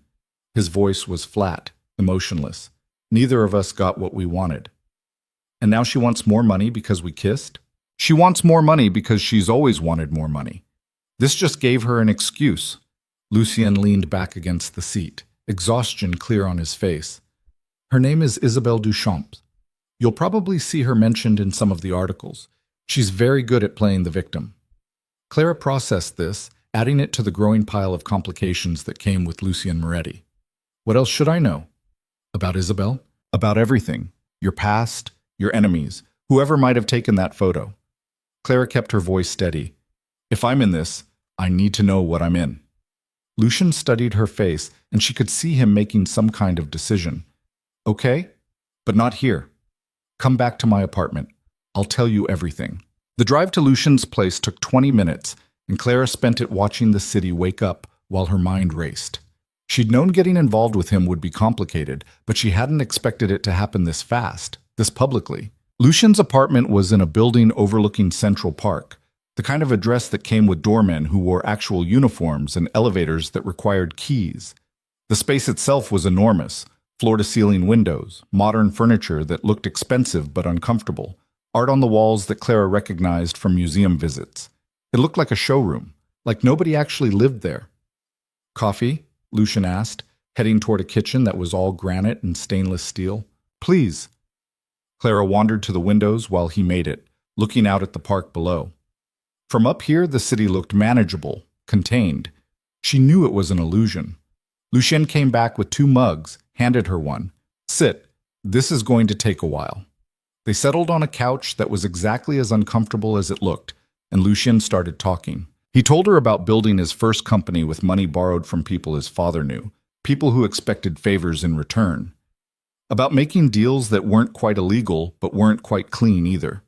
About the moment he realized he'd become the kind of man he'd sworn he'd never be, and the brutal process of extracting himself from those relationships. It took me 3 years to pay everyone back, to sever every tie, he said, staring into his coffee. And even then, some of them didn't want to let go. They saw me as an asset, a way into legitimate business. My father's son with a clean record and expensive connections. What did you do? Made it clear that I was done, that anyone who tried to pull me back in would regret it. His voice was cold.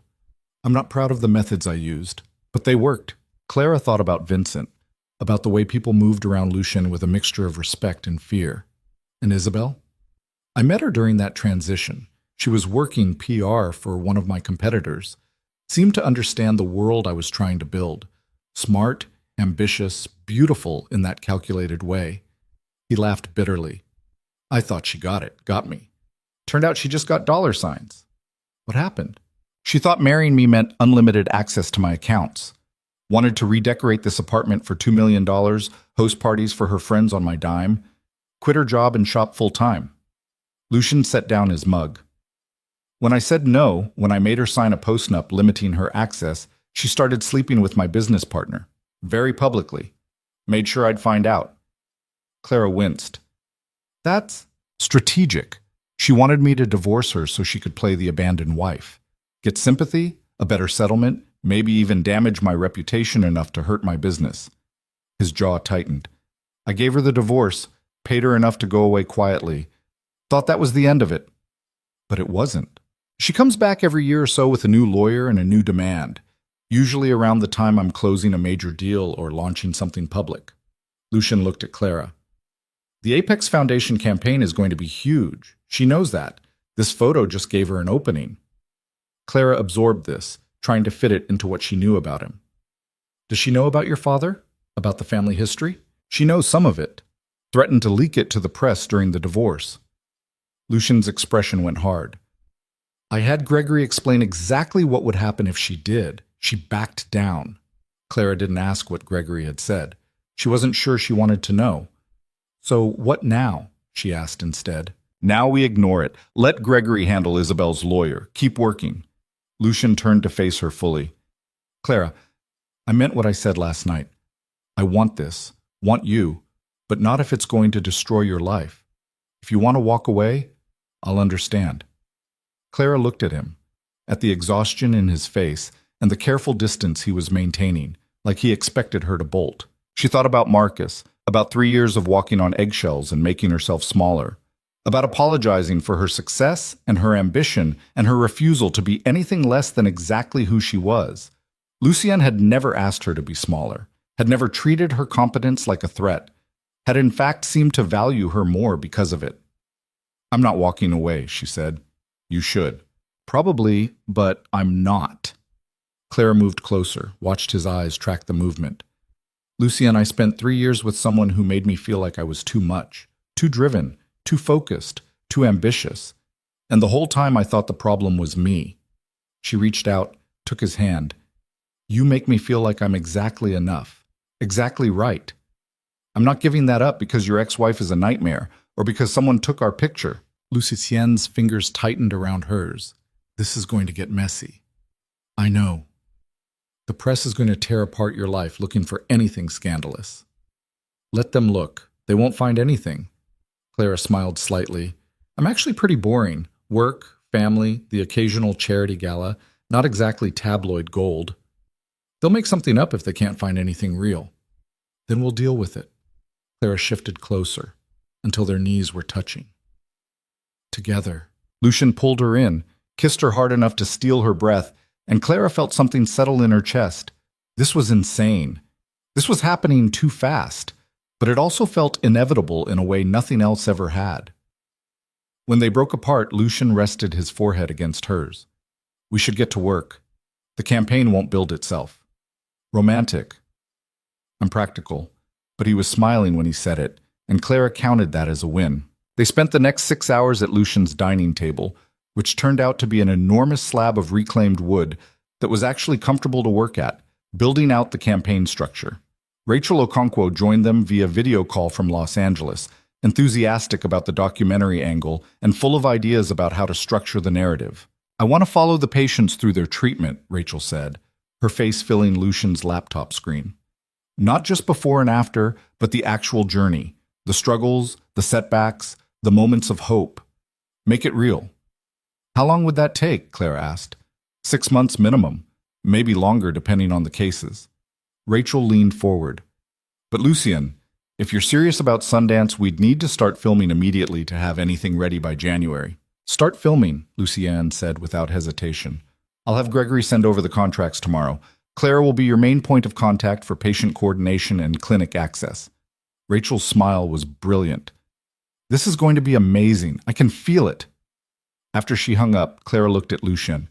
You just committed to a 6-month documentary shoot without even discussing budget. The budget doesn't matter. The impact does. Spoken like someone who's never had to worry about money. Lucien's expression turned serious. I worried about money every day until I was 28. Worried about making rent, about eating, about whether I'd lose everything I'd built. He met her eyes. Now I have it, and I'm going to use it for things that actually matter. This matters. Clara felt something warm expand in her chest. You're kind of incredible, you know that? I'm really not. But his mouth quirked. I'm just a man with resources and opinions about how they should be used. And control issues. Extensive control issues, he agreed. Are you going to pretend that surprises you? Not even a little bit. They ordered lunch from somewhere that delivered food in actual containers instead of takeout boxes, And Clara was beginning to understand that this was how Lucian lived. Everything curated, nothing left to chance. "Don't you ever just order pizza and eat it on the couch?" she asked, looking at the carefully plated salmon.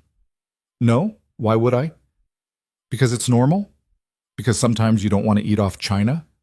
Lucian considered this like it was a genuine puzzle. "I've never thought about it." Clara laughed. "Okay, new rule. Once a week, we're ordering something completely normal and eating it like regular people. Define regular people. People who don't have personal chefs and imported wine with every meal. I don't have a personal chef. You have a phone number you call that results in restaurant-quality food appearing at your door within 30 minutes. That's basically the same thing." Lucian smiled, and it was the real one that made him look younger. "Fine. Once a week, but I'm choosing the pizza place." "Deal." Clara's phone buzzed, and she glanced at it reflexively. "Michelle? Girl, you're all over page 6.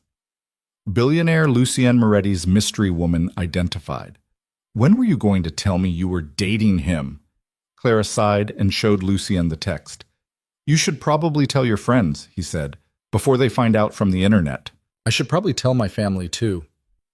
Clara thought about her parents seeing those photos, about Danny calling with 1,000 questions. "This is going to be a fun conversation. Want me there when you do it? You want to be on the phone when I tell my mother I'm dating a billionaire I met less than a week ago? I've handled hostile negotiations with foreign governments. How bad could your mother be?" Clara laughed so hard she nearly choked on her water. "You have no idea what you're offering." But he was serious, she realized. Actually offering to face her family with her, to stand beside her through the awkward explanations and inevitable judgment. Marcus had never even met her parents, had always found excuses to avoid family gatherings, had made it clear that her family was her problem, not his. "Thank you," Clara said quietly, "but I should probably do this one alone, at least at first." "Okay, but the offer stands." They went back to work, and Clara tried not to think about the fact that somewhere online, people were probably picking apart her life, her clothes, her face, looking for reasons she wasn't good enough for Lucien Moretti. At 5 o'clock, Gregory Chen appeared with a stack of papers that required Lucian's signature. He nodded at Clara with professional courtesy, but didn't comment on her presence, which she appreciated. "Isabel's lawyer sent over their demands," Gregory said, setting down a folder. "It's ambitious." "How ambitious?" "She wants an additional $15 million and a percentage of the Apex Foundation proceeds." Lucian's laugh was cold. "She wants a percentage of a nonprofit foundation. Is she actually that stupid, or is her lawyer just terrible?" "Both, probably." Gregory flipped open the folder. "I've drafted a response that basically amounts to go to hell, but in more legal language. Want me to send it?" "Yes." "And Gregory, make it clear this is the last time we're entertaining this. Next demand, we countersue for harassment. Already included." Gregory gathered his papers. "Clara, good to see you again. Try to keep him from making any more impulsive business decisions while I'm gone." "That feels impossible," Clara said. Gregory smiled. "You're probably right." After he left, Lucian leaned back in his chair, rubbing his temples. "I'm sorry you have to watch me deal with this." "Why? It's your life. This is part of it." Clara moved behind him, started massaging his shoulders without really thinking about it. "Besides, I'm impressed by how efficiently you shut her down. I've had practice." Lucian's head dropped forward as Clara worked at the tension in his neck. 3 years of practice. "Does she know about us? I mean, actually know, not just the photo? She will soon. Gregory will make sure of it. Better she hears it officially than from gossip sites." He was quiet for a moment. "Clara, she's going to come after you. Try to find dirt, make your life difficult. It's what she does." "Let her try." Clara's voice was steadier than she felt. "I'm not scared of her." Lucien reached up, caught her hand, pulled her around until she was standing in front of him. His eyes were dark, intense. "You should be. She's vicious when she wants something. So am I." Clara leaned down, kissed him softly. "And unlike her, I actually care about you. Not your money, not your connections. You." Something in Lucian's expression cracked open, vulnerable in a way she'd never seen. "How are you real?" "I'm not sure I am. This whole week feels like a fever dream." "Good fever dream or bad?" Clara pretended to think about it. Undecided. Ask me again when I'm not all over the internet. Lucien pulled her down onto his lap, and Clara went willingly, settling against him like they'd done this 1,000 times instead of just twice. His arms came around her, solid and certain, and she let herself lean into it. I need to tell you something, Lucien said against her hair. Clara's stomach tightened. Okay, this thing with us, it's not casual for me. I don't do casual, never have. His voice was low, serious. So if you're looking for something temporary, something easy, you should tell me now. Clara pulled back to look at him. Do I seem like someone who does anything casually? No, but I needed to make sure we're on the same page. We're on the same page. Clara traced the line of his jaw. Lucien, I don't know where this is going. I don't know if it's going to work or implode spectacularly, but I know I want to find out. Even with all the complications? Especially with all the complications. She smiled. I'm apparently attracted to difficult men with control issues and complicated pasts. Lucky me. Very lucky you. Lucien kissed her again, slower this time, thorough in a way that made Clara's brain short-circuit. When they finally broke apart, both breathing hard, he said, Stay tonight. It wasn't a question, but Clara heard the uncertainty underneath. Okay? I'll have Vincent pick up anything you need from your apartment. I can go get it myself. Clara, Lucien's voice was firm. Until we know who took that photo and why, I want you somewhere safe. Here, where I have security. Please. The please did it. Clara nodded. Okay. Vincent was dispatched with her keys and a list of items, and Clara tried not to feel weird about Lucien's bodyguard going through her apartment. At least it was clean. They ordered dinner, Chinese food, which Lucien insisted was normal enough, even though it came from a place that probably had a Michelin star, and ate sitting on the floor of his living room because Clara refused to use the formal dining table for takeout.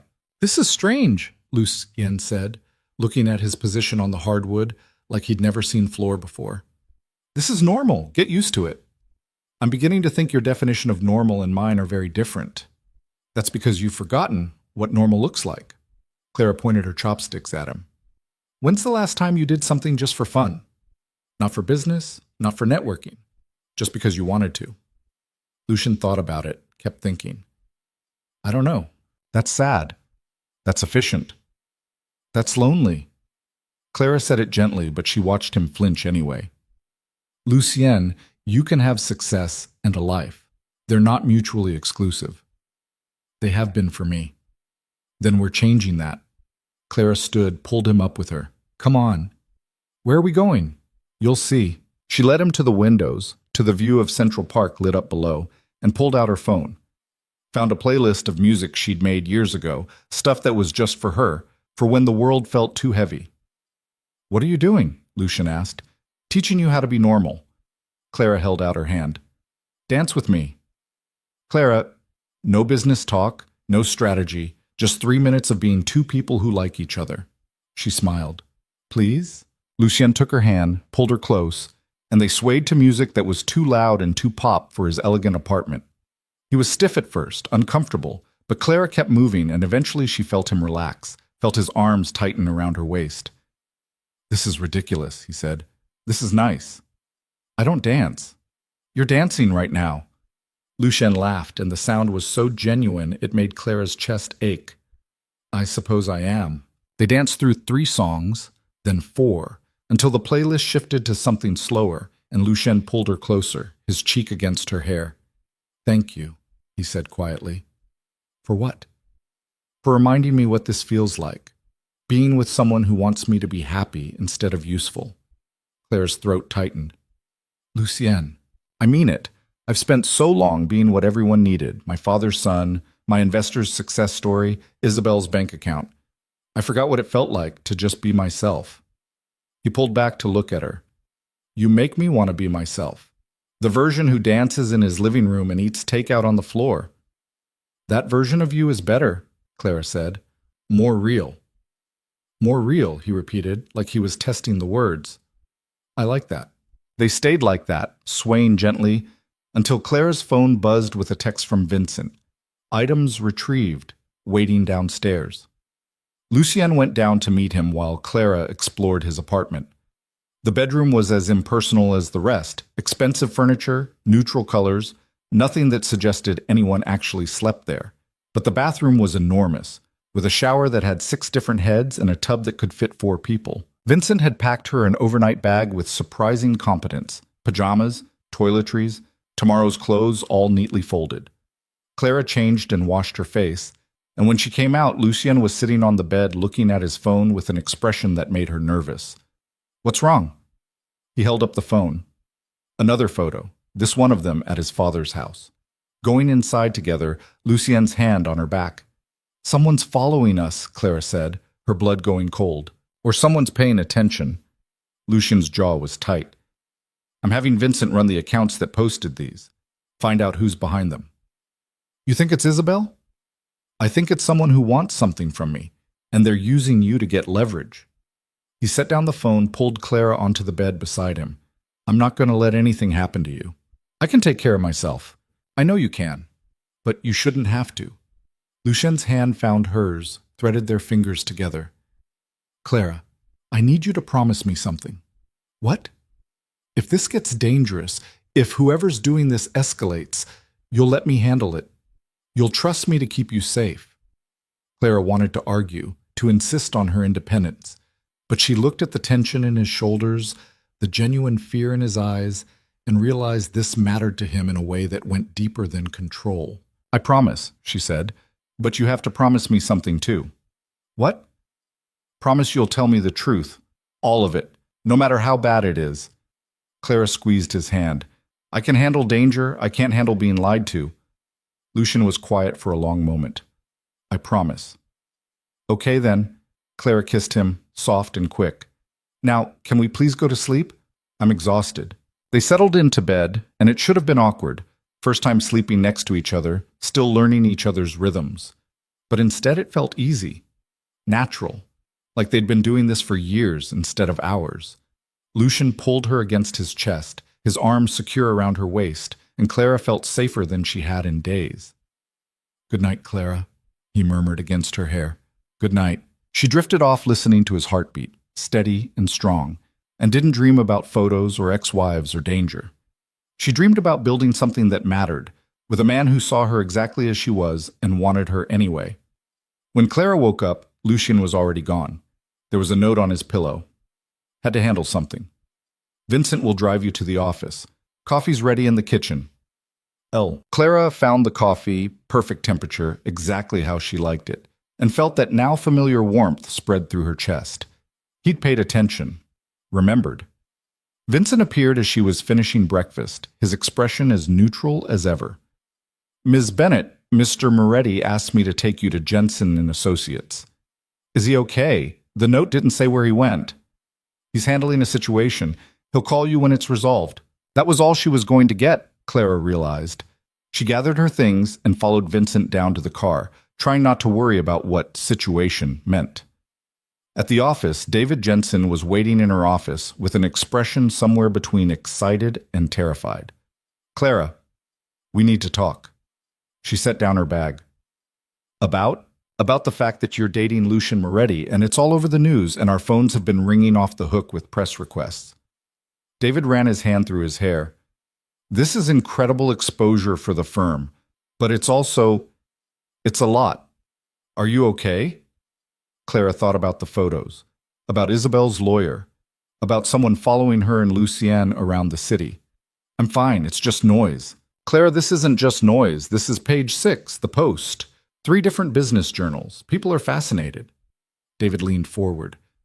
"Which means we need to be very careful. Any misstep reflects on the firm." Something cold settled in Clara's stomach. "Are you asking me to end things with him?" No, of course not. I'm just..."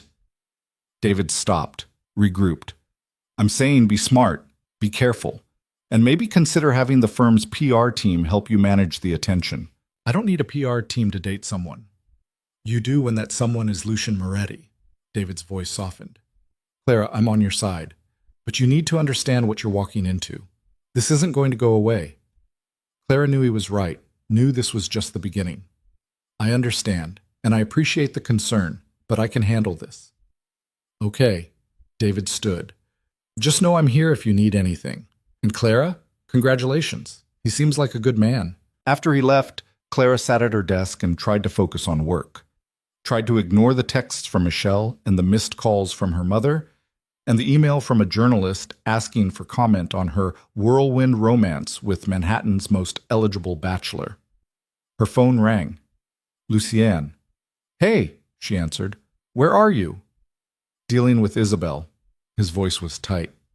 She showed up at my office this morning demanding to talk. Had to have security remove her. Clara's hand tightened on the phone. Is she okay? She's fine. Dramatic, but fine. Lucian sighed. Clara, she knows about you. About us. And she's threatening to go to the press with stories about our marriage unless I increase her settlement. What kind of stories? Lies, mostly. That I was abusive, controlling, that I isolated her from her family. His voice was bitter. None of it's true. But that won't stop her from saying it. Clara felt anger spike through her. Can Gregory stop her?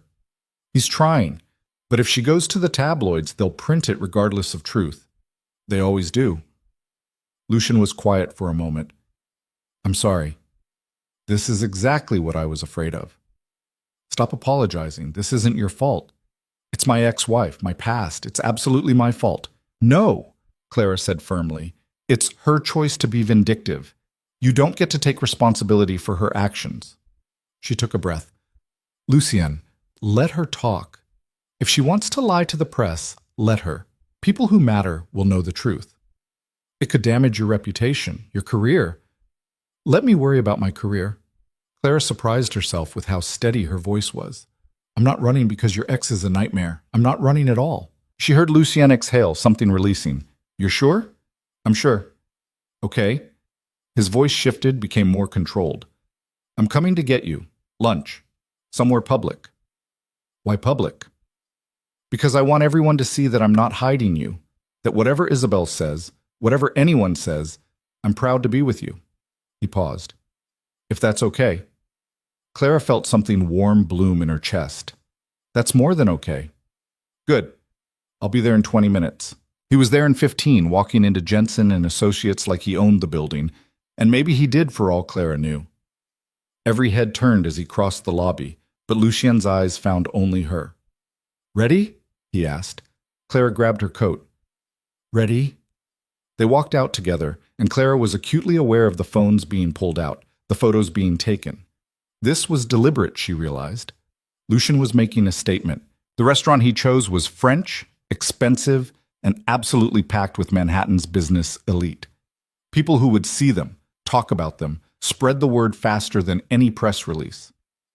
They were seated at a table by the window, maximum visibility, and Clara understood this was strategic. This was Lucien using the same tactics he used in business, control the narrative before someone else did. You're making a show of this, Clara said once they were settled. I'm making a point. Lucian reached across the table, took her hand where everyone could see. That you're important to me. That I'm serious about this. Even though we've known each other a week? Especially because we've known each other a week and I already can't imagine my life without you in it. His eyes held hers. I know it's fast, I know it's insane, but I also know what I want, and I want you. Clara's breath caught. This was a declaration, public and permanent, and once it was made, there would be no taking it back. She thought about Marcus, about 3 years of half measures and hesitation, about never being quite enough. Then she thought about Lucien, about the way he dropped everything to change her locks, about dancing in his living room, about the fierce protectiveness in his eyes when he looked at her. I want you too, she said, and watched something in his expression settle. They ordered lunch, talked about the campaign, about Rachel's documentary plans, about anything except the fact that they were being photographed from 6 different angles. And when they left, Lucien kept his hand on her back, kept her close, made it absolutely clear to anyone watching that Clara Bennett was his. The photos hit the internet before they made it back to his car. Clara's phone exploded with notifications. Friends, colleagues, strangers commenting on every aspect of her appearance, her expression, her worthiness. She turned off the notifications and leaned her head back against the seat. You okay? Lucien asked. Ask me in a week. Fair. He pulled into traffic. Clara, I need to tell you something else. Her stomach tightened. What? My father wants to see you again. Tonight, if you're willing. Lucien's voice was careful. He's not doing well. The doctors say he has maybe a month. He wants to meet the woman who made me remember how to be human. Clara's throat went tight. Of course I'll come. You're sure? It's not going to be easy. He's sick, and he's mean when he's sick. And, Lucien. Clara reached over, took his hand. I want to be there. For you and for him. Something in Lucien's expression cracked, vulnerable and grateful. Thank you. They drove to Brooklyn in comfortable silence, and Clara tried to prepare herself for what was coming. She'd seen terminal illness before with Danny, knew how it stripped away pretense, left only the raw truth of who people really were. Antonio looked worse than he had 3 days ago. Thinner, grayer, like the illness was eating him from the inside. But his eyes were still sharp when they landed on Clara. You came back, he said, his voice rough. Smart girl. Most people run when they see how bad it gets. I'm not most people, Clara said, settling into the chair beside his bed. No, you're not. Antonio looked at Lucien. Leave us. I want to talk to your girl alone. Lucien hesitated. Papa, go. She can handle herself. After Lucien left, Antonio turned his full attention to Clara. He loves you. You know that, right? Clara's breath caught. We've only known each other a week. Time doesn't matter. Not with love. I knew I loved my Juliana the first day I saw her. Married her 3 months later. 52 years we had together before the cancer took her. His eyes were distant. 52 years, and it still wasn't enough. I'm sorry for your loss. Don't be sorry. Be smart. Antonio leaned forward with effort. My son, he's built walls so high nothing gets through. Protects himself from everyone. But you got through. And that scares him more than anything he's ever faced. Why are you telling me this? Because he's going to push you away. When things get hard, when the past comes back, he's going to tell himself you're better off without him. Antonio's gaze was intense. Don't let him. Fight for him. He needs someone who'll fight. Clara felt tears press behind her eyes. I will. Good. Antonio settled back, satisfied. Now tell me about this campaign you're building. Lucien says it's going to change everything. They talked until Antonio's energy faded, until his words started slurring with exhaustion. Lucien appeared in the doorway, and Clara stood to leave. Clara, Antonio called as she reached the door. Welcome to the family, such as it is. Clara's chest went tight with emotion. Thank you. In the car, Lucien was quiet. He likes you, he said finally. I like him too. He's never said that to anyone. Welcome to the family. Lucien's voice was rough. Not even to Isabel. Clara took his hand, held tight. I'm honored. He's dying. I know. And I don't know how to... Lucien stopped, his jaw working. I don't know how to do this. How to lose him. Clara shifted closer, wrapped her arms around him. You don't have to know. You just have to be there. And I'll be there with you. Lucien held her like she was the only solid thing in a world that was falling apart, and Clara held him back just as tight. Because this was what love looked like, she realized. Not the easy parts, not the romantic gestures, but this. Showing up when things hurt, staying when it would be easier to run. And she wasn't running. Not now. Not ever. The headlines hit the next morning like a bomb going off. Clara woke up to her phone vibrating so hard it fell off Lucien's nightstand, and when she grabbed it, Michelle's text filled the screen. Do not look at the internet. I repeat, do not look. Clara looked anyway. Moretti's new girlfriend, gold digger or true love, screamed one outlet. Another declared billionaire moves on from supermodel X with unknown PR girl. But the worst one, the one that made Clara's stomach drop, came from a gossip site known for destroying reputations. Sources close to Isabelle Duchamps reveal Lucien Moretti's dark side. Ex-wife speaks out. Clara clicked through with shaking hands. The article was vicious. Isabelle had given an interview claiming Lucien was controlling, possessive, that he'd monitored her spending and isolated her from friends. that their divorce had been the hardest thing she'd ever survived, and seeing him with someone new brought back all the trauma. There were photos of Isabel looking tearful and vulnerable, contrasted with photos of Clara and Lucien at lunch yesterday. Clara laughing at something he'd said, Lucien's hand possessive on her back. The caption read, "Is Clara Bennett walking into the same nightmare Isabel escaped?" Clara felt sick. "Don't read it." Lucien's voice came from the doorway. He was already dressed, phone in hand, expression darker than she'd ever seen it. "Gregory's already drafting a response." "She's calling you abusive." Claire's voice came out thin. "She's making it sound like you hurt her." "I know what she's doing." Lucien crossed to the bed, took the phone from Clara's hands. "And it's not going to work. People believe this stuff. They're going to think, let them think whatever they want." Lucien's voice was hard. "Anyone who knows me knows it's a lie. Everyone else doesn't matter." But it did matter, Clara thought.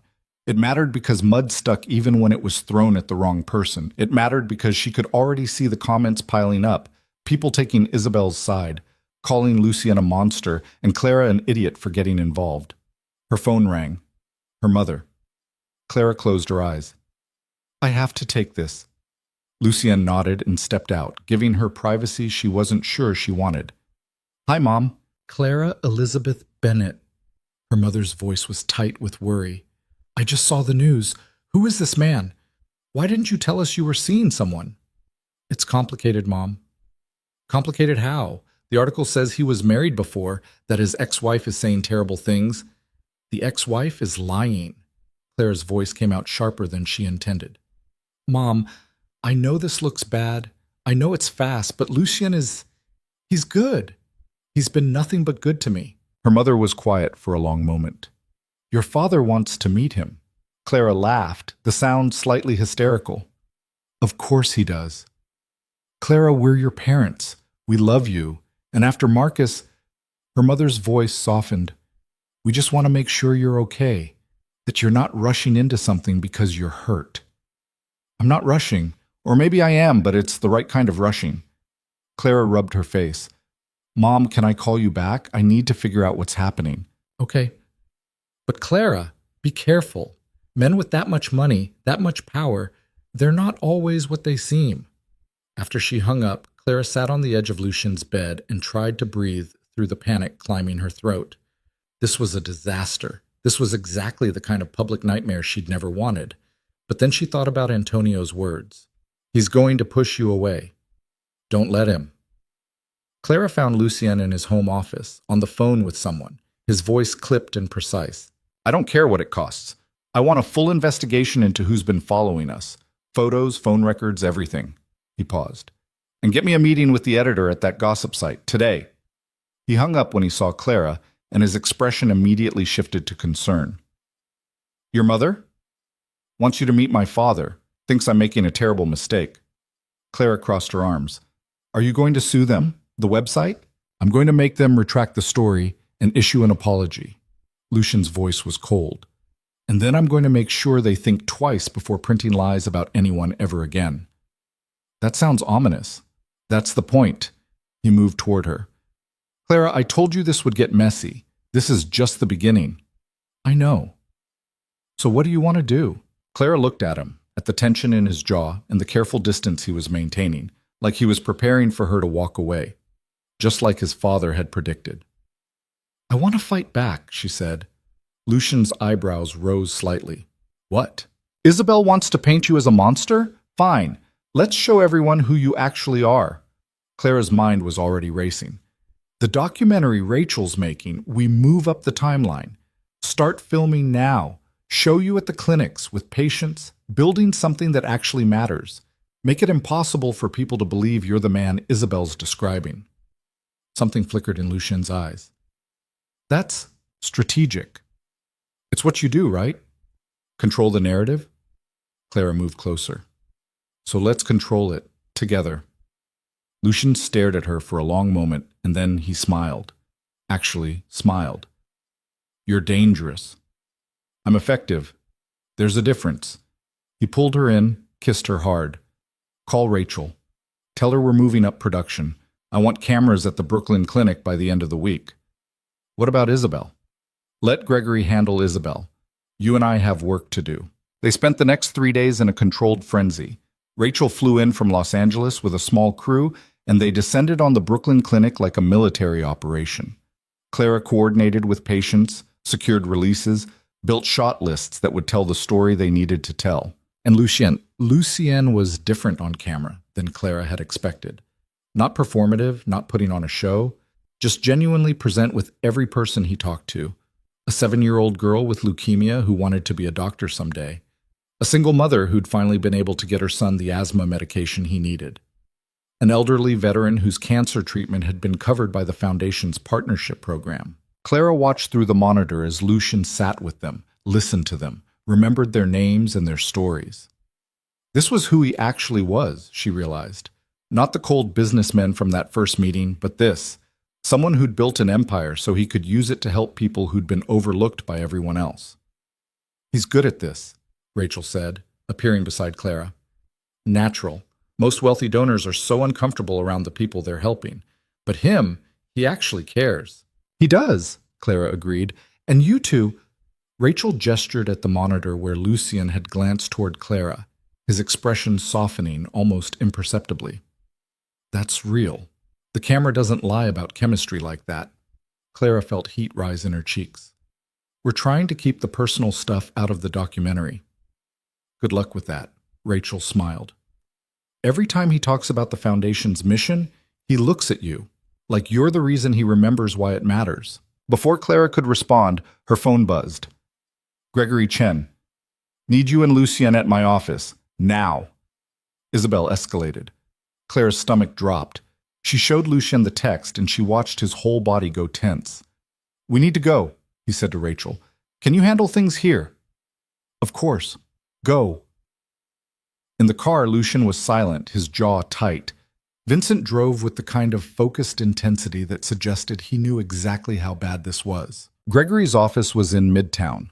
All glass and chrome, and the kind of expensive minimalism that screamed power. He was waiting in the conference room with 2 other lawyers Clara didn't recognize and a stack of papers that looked ominous. Isabel filed a lawsuit this morning, Gregory said without preamble. She's suing for defamation based on statements you allegedly made to Clara about their marriage. Clara's blood went cold. What statements? According to her complaint, you told Clara that Isabel was manipulative, a gold digger, and only interested in his money, that you encouraged him to cut her off financially and limit her settlement. Gregory looked at Clara. Did you say any of that? Clara tried to remember exact conversations. Lucien told me about their marriage, that it didn't work out, that she wanted access to his money, but I didn't encourage anything. It doesn't matter, one of the other lawyers said. She's arguing that you've defamed her character and cost her reputation. She's asking for $20 million in damages. That's insane, Clara said. That's strategic, Gregory corrected. She knows we'll settle for less to make this go away, and she's counting on the publicity to pressure us. Lucien's fist hit the table hard enough to make everyone jump. No. Lucien, Gregory started. I said no. We're not settling, we're not paying her another cent, and we're definitely not letting her use Clara as leverage. His voice was deadly calm.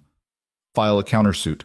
Harassment, extortion, malicious prosecution, whatever applies. I want her destroyed. That could get messy, the other lawyer warned. I don't care how messy it gets. Lucien looked at Gregory. Do it. Gregory nodded slowly.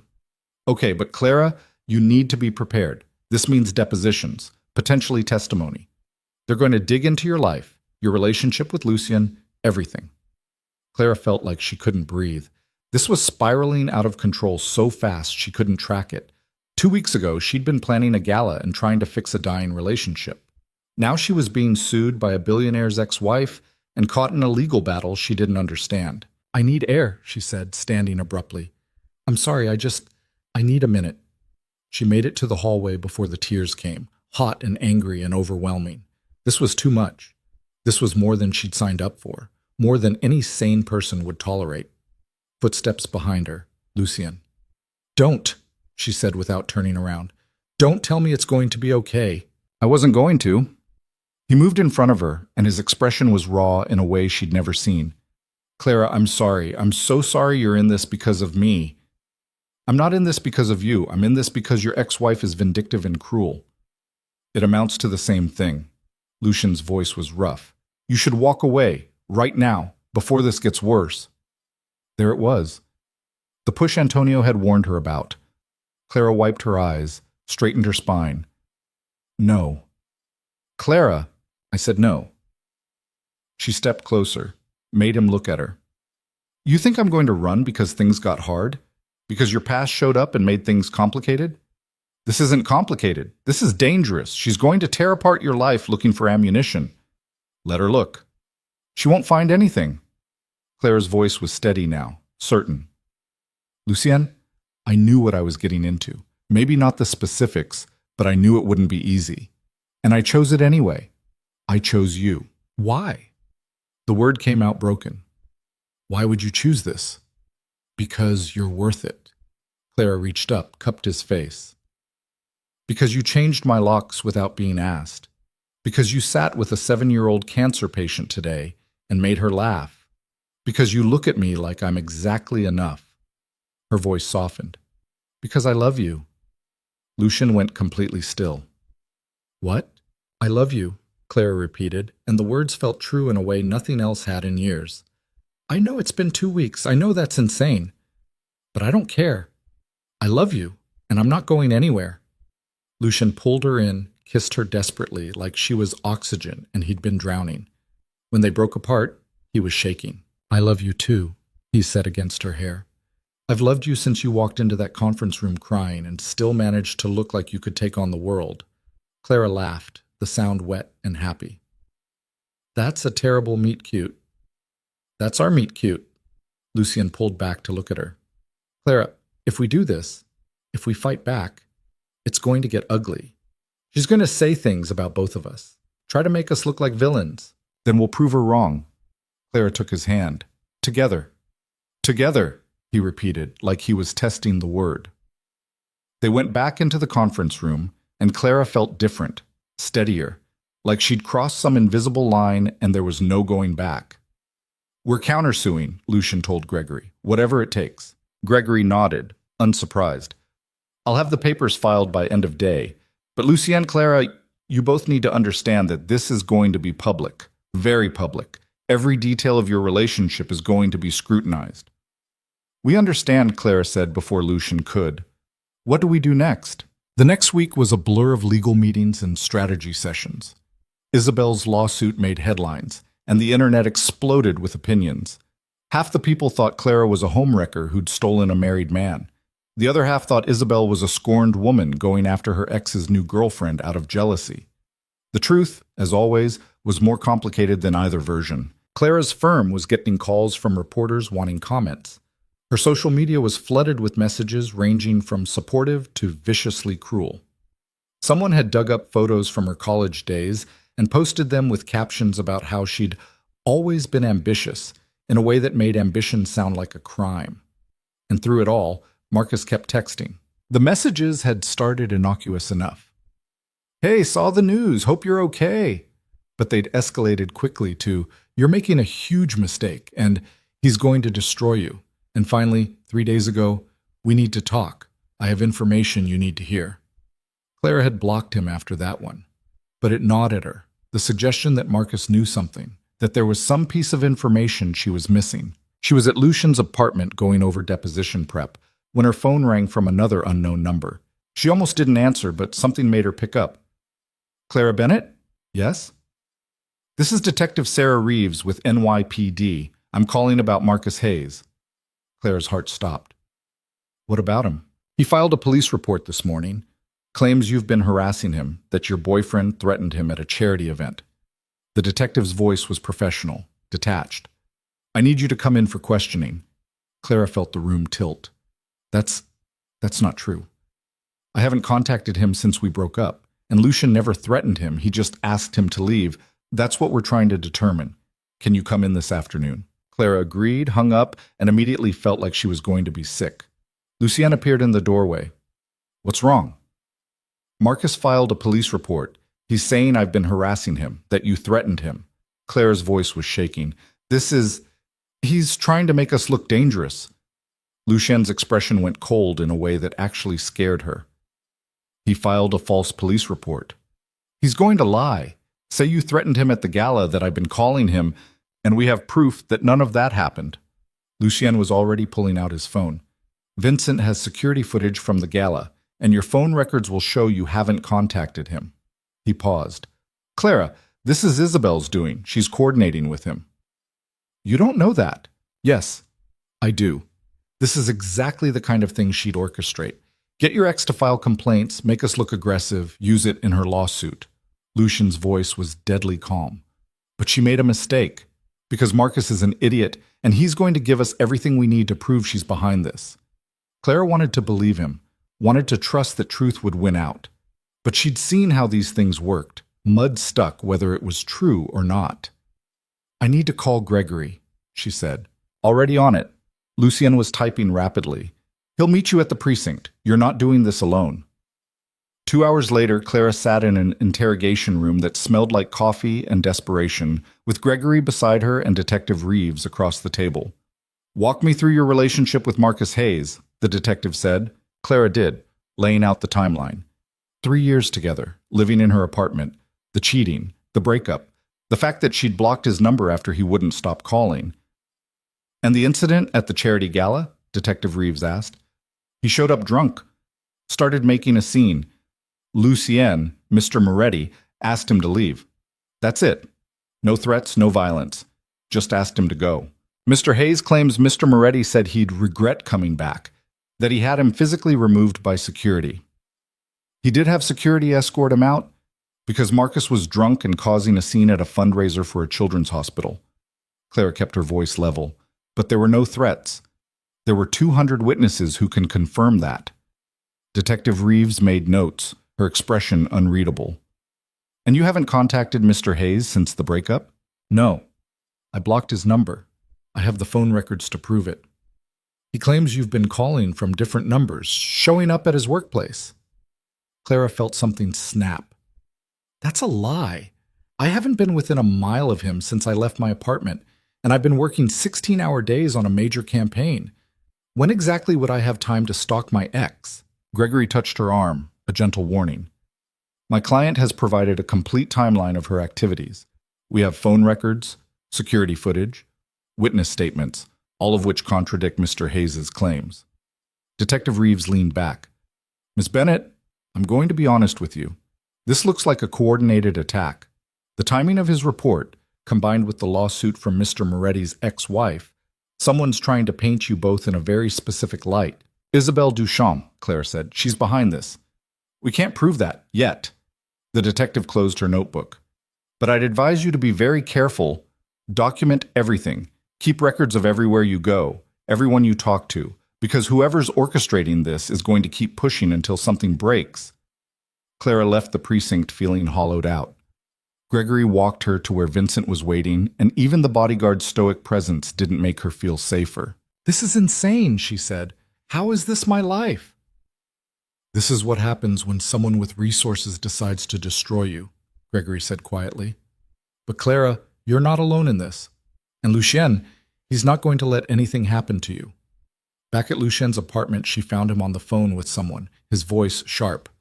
I don't care if it's legal. I care if it's effective. He paused. Do it, and make sure everyone knows where it came from. He hung up when he saw Clara, and his expression immediately shifted to concern. How did it go? The detective thinks someone's coordinating attacks against us. She basically said to watch our backs. Clara sank onto the couch.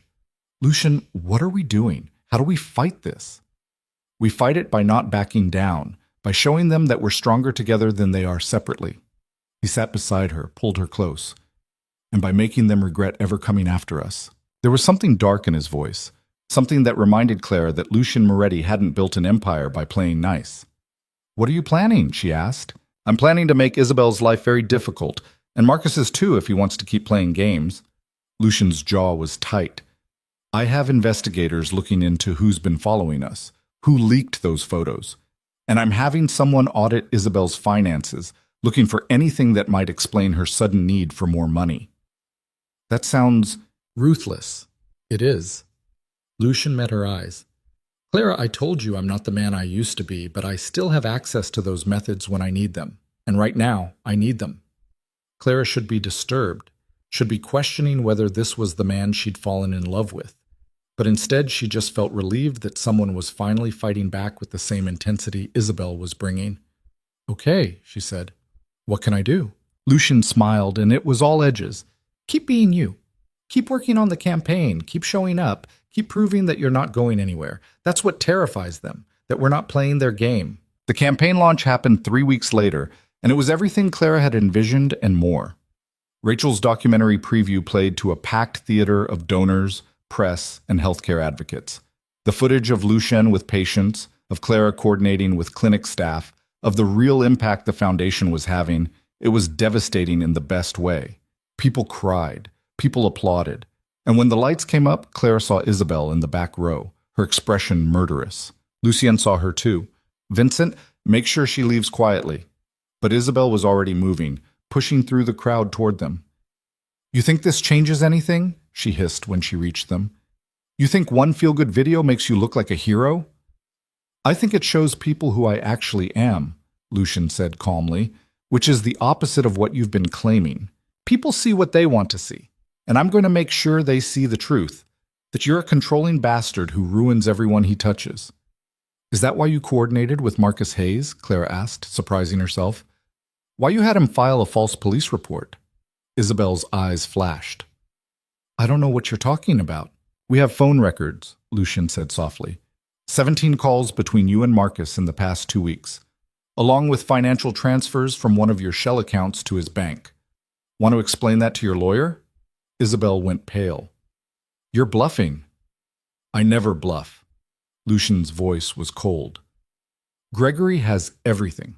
And unless you want to add fraud and conspiracy to your legal troubles, I suggest you drop the lawsuit and disappear. You can't threaten me.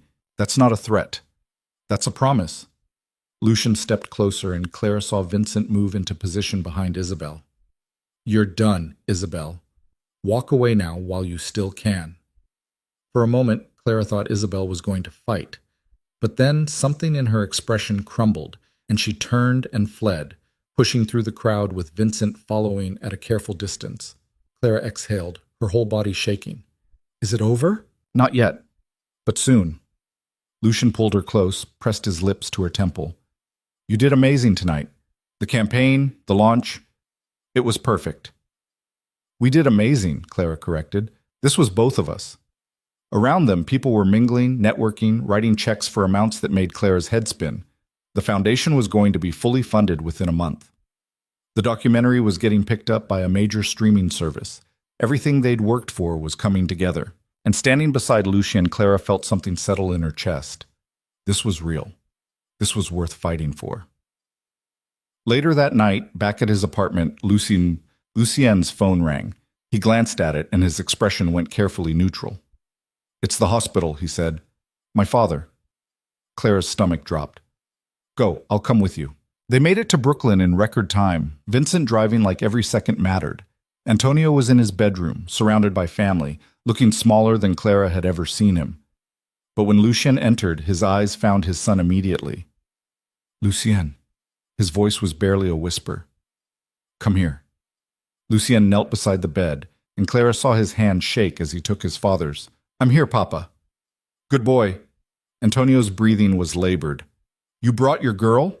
I'm here, Mr. Moretti, Clara said, moving to stand beside Lucien. Good. Good. Antonio looked between them. You take care of each other. Promise me. We promise, Lucien said, his voice breaking.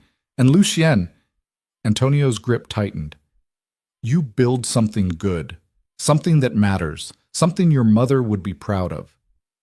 I am, Papa, the foundation. Not the foundation. Antonio's eyes were intense despite his weakness. Love. You build love. That's what matters. Lucien nodded, unable to speak. Antonio's eyes closed, his breathing evening out. And surrounded by family, by the son who'd tried so hard to be different, Antonio Moretti let go. Clara held Lucien as he broke, as the grief he'd been holding back for months finally crashed through. And she understood that this was what love looked like, Not just the joyful parts, but this too. The pain and the loss and the showing up anyway. The funeral was 3 days later, and half of Brooklyn turned out. People whose names Clara recognized from news stories about organized crime stood beside legitimate businessmen and healthcare workers and patients from the Foundation's clinics. Antonio Moretti had lived in multiple worlds, and they all came to say goodbye. Lucien gave the eulogy, his voice steady despite the tears streaming down his face. He talked about a man who'd come from nothing and built something, who'd made mistakes but also made amends, who'd loved fiercely and protected his family with everything he had. And when it was over, when they laid Antonio to rest beside his wife, Lucien turned to Clara with eyes that looked lost. "I don't know what to do now," he admitted. "Now we keep building," Clara said, taking his hand. Just like he asked. Grief, Clara learned, didn't follow a schedule. Some days Lucien was functional, throwing himself into work with an intensity that bordered on manic. Other days he'd sit in his office staring at nothing, unreachable in a way that made her chest ache. The week after the funeral, Marcus escalated. Clara was leaving Jensen and Associates when he appeared, leaning against her car like he had every right to be there. She stopped 10 feet away, her hand already reaching for her phone. "Don't," Marcus said, holding up his hands. "I'm not here to cause trouble. I just want to talk." "We have nothing to talk about." Clara kept her distance, acutely aware that the parking garage was mostly empty. "And you filing a false police report made that very clear. That wasn't my idea." Marcus ran his hand through his hair, and he looked rough, unshaven, wrinkled clothes, the kind of desperation that made people dangerous. "Isabel paid me to do it, said it would help her case, that you and Moretti deserved it for humiliating her." Clara's blood went cold. "You're admitting to filing a false report. I'm trying to warn you." Marcus stepped closer, and Clara backed up. "Clara, she's not done. The lawsuit, the reports, that was just the beginning. She's planning something bigger. Why are you telling me this?" "Because I'm not a complete asshole, despite what you think." Marcus's voice cracked slightly. "And because I never wanted you to get hurt. I was stupid. I cheated. I took advantage.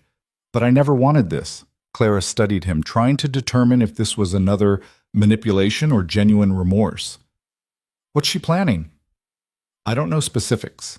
But she mentioned your brother, Danny. Said something about how people in healthcare were vulnerable to investigations, that maybe his school would be interested in some concerns about his background." Clara felt rage spike through her, so hot it made her dizzy. "She's going after Danny. She's going after anyone connected to you. Your family, your job, your reputation." Marcus looked genuinely scared. "Clara, this woman is unstable, and she has resources. You need to be careful." "Does Lucien know about this?" "I don't know. I'm telling you because—" Marcus stopped, seemed to struggle with the words. "Because, despite everything, I did care about you, and I don't want to see you destroyed." Clara wanted to scream at him, to rage about the irony of him warning her about destruction when he detonated her life just weeks ago.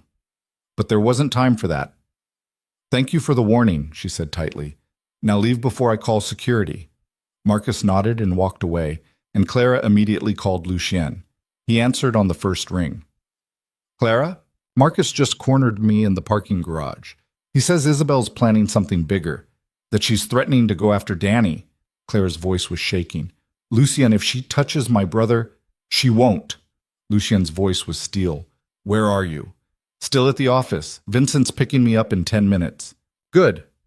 Go straight to my apartment. Don't stop anywhere. Don't talk to anyone." She heard him moving, heard the urgency in his voice. "I'm calling Gregory. We're ending this tonight." Clara made it to Lucien's apartment to find him in his office with Gregory, Vincent, and 2 men she didn't recognize. The tension in the room was thick enough to choke on. "Clara, good," Gregory said when she entered. "We need you to confirm something." He pulled up a recording on his laptop, phone audio, scratchy but clear. Isabel's voice. "I don't care what it takes. Dig into the brother's background. Find anything we can use. Past relationships, money problems, anything that might make the school question his judgment." Then Marcus's voice. "That seems extreme. He's just a teacher. He's leverage. She loves him, which means he's useful." Isabel sounded bored, like she was discussing the weather. "And if we can't find anything real, we'll create something. A few anonymous complaints about inappropriate behavior with students should do it." Clara felt sick. When was this recorded? 2 days ago, one of the unfamiliar men said. He was older with the bearing of ex-military. We've been monitoring her communications since she escalated. This was the call that convinced us to move. Move how? Clara asked. Lucien turned to face her, and his expression was unlike anything she'd seen before. Controlled fury, barely contained. We're going to the FBI. Clara blinked. What? Isabel's been funding her lifestyle through fraud. Shell companies, fake investments, embezzlement from her father's estate. Gregory pulled up documents. She's been stealing for years, and we have proof. Enough to put her away for a decade. You've been investigating her. It wasn't a question. Since the lawsuit started, Lucien confirmed, I told you I'd make her regret coming after us. This is how. Clara looked at the evidence spread across the table. Bank records, corporate filings, email chains that showed a pattern of systematic theft.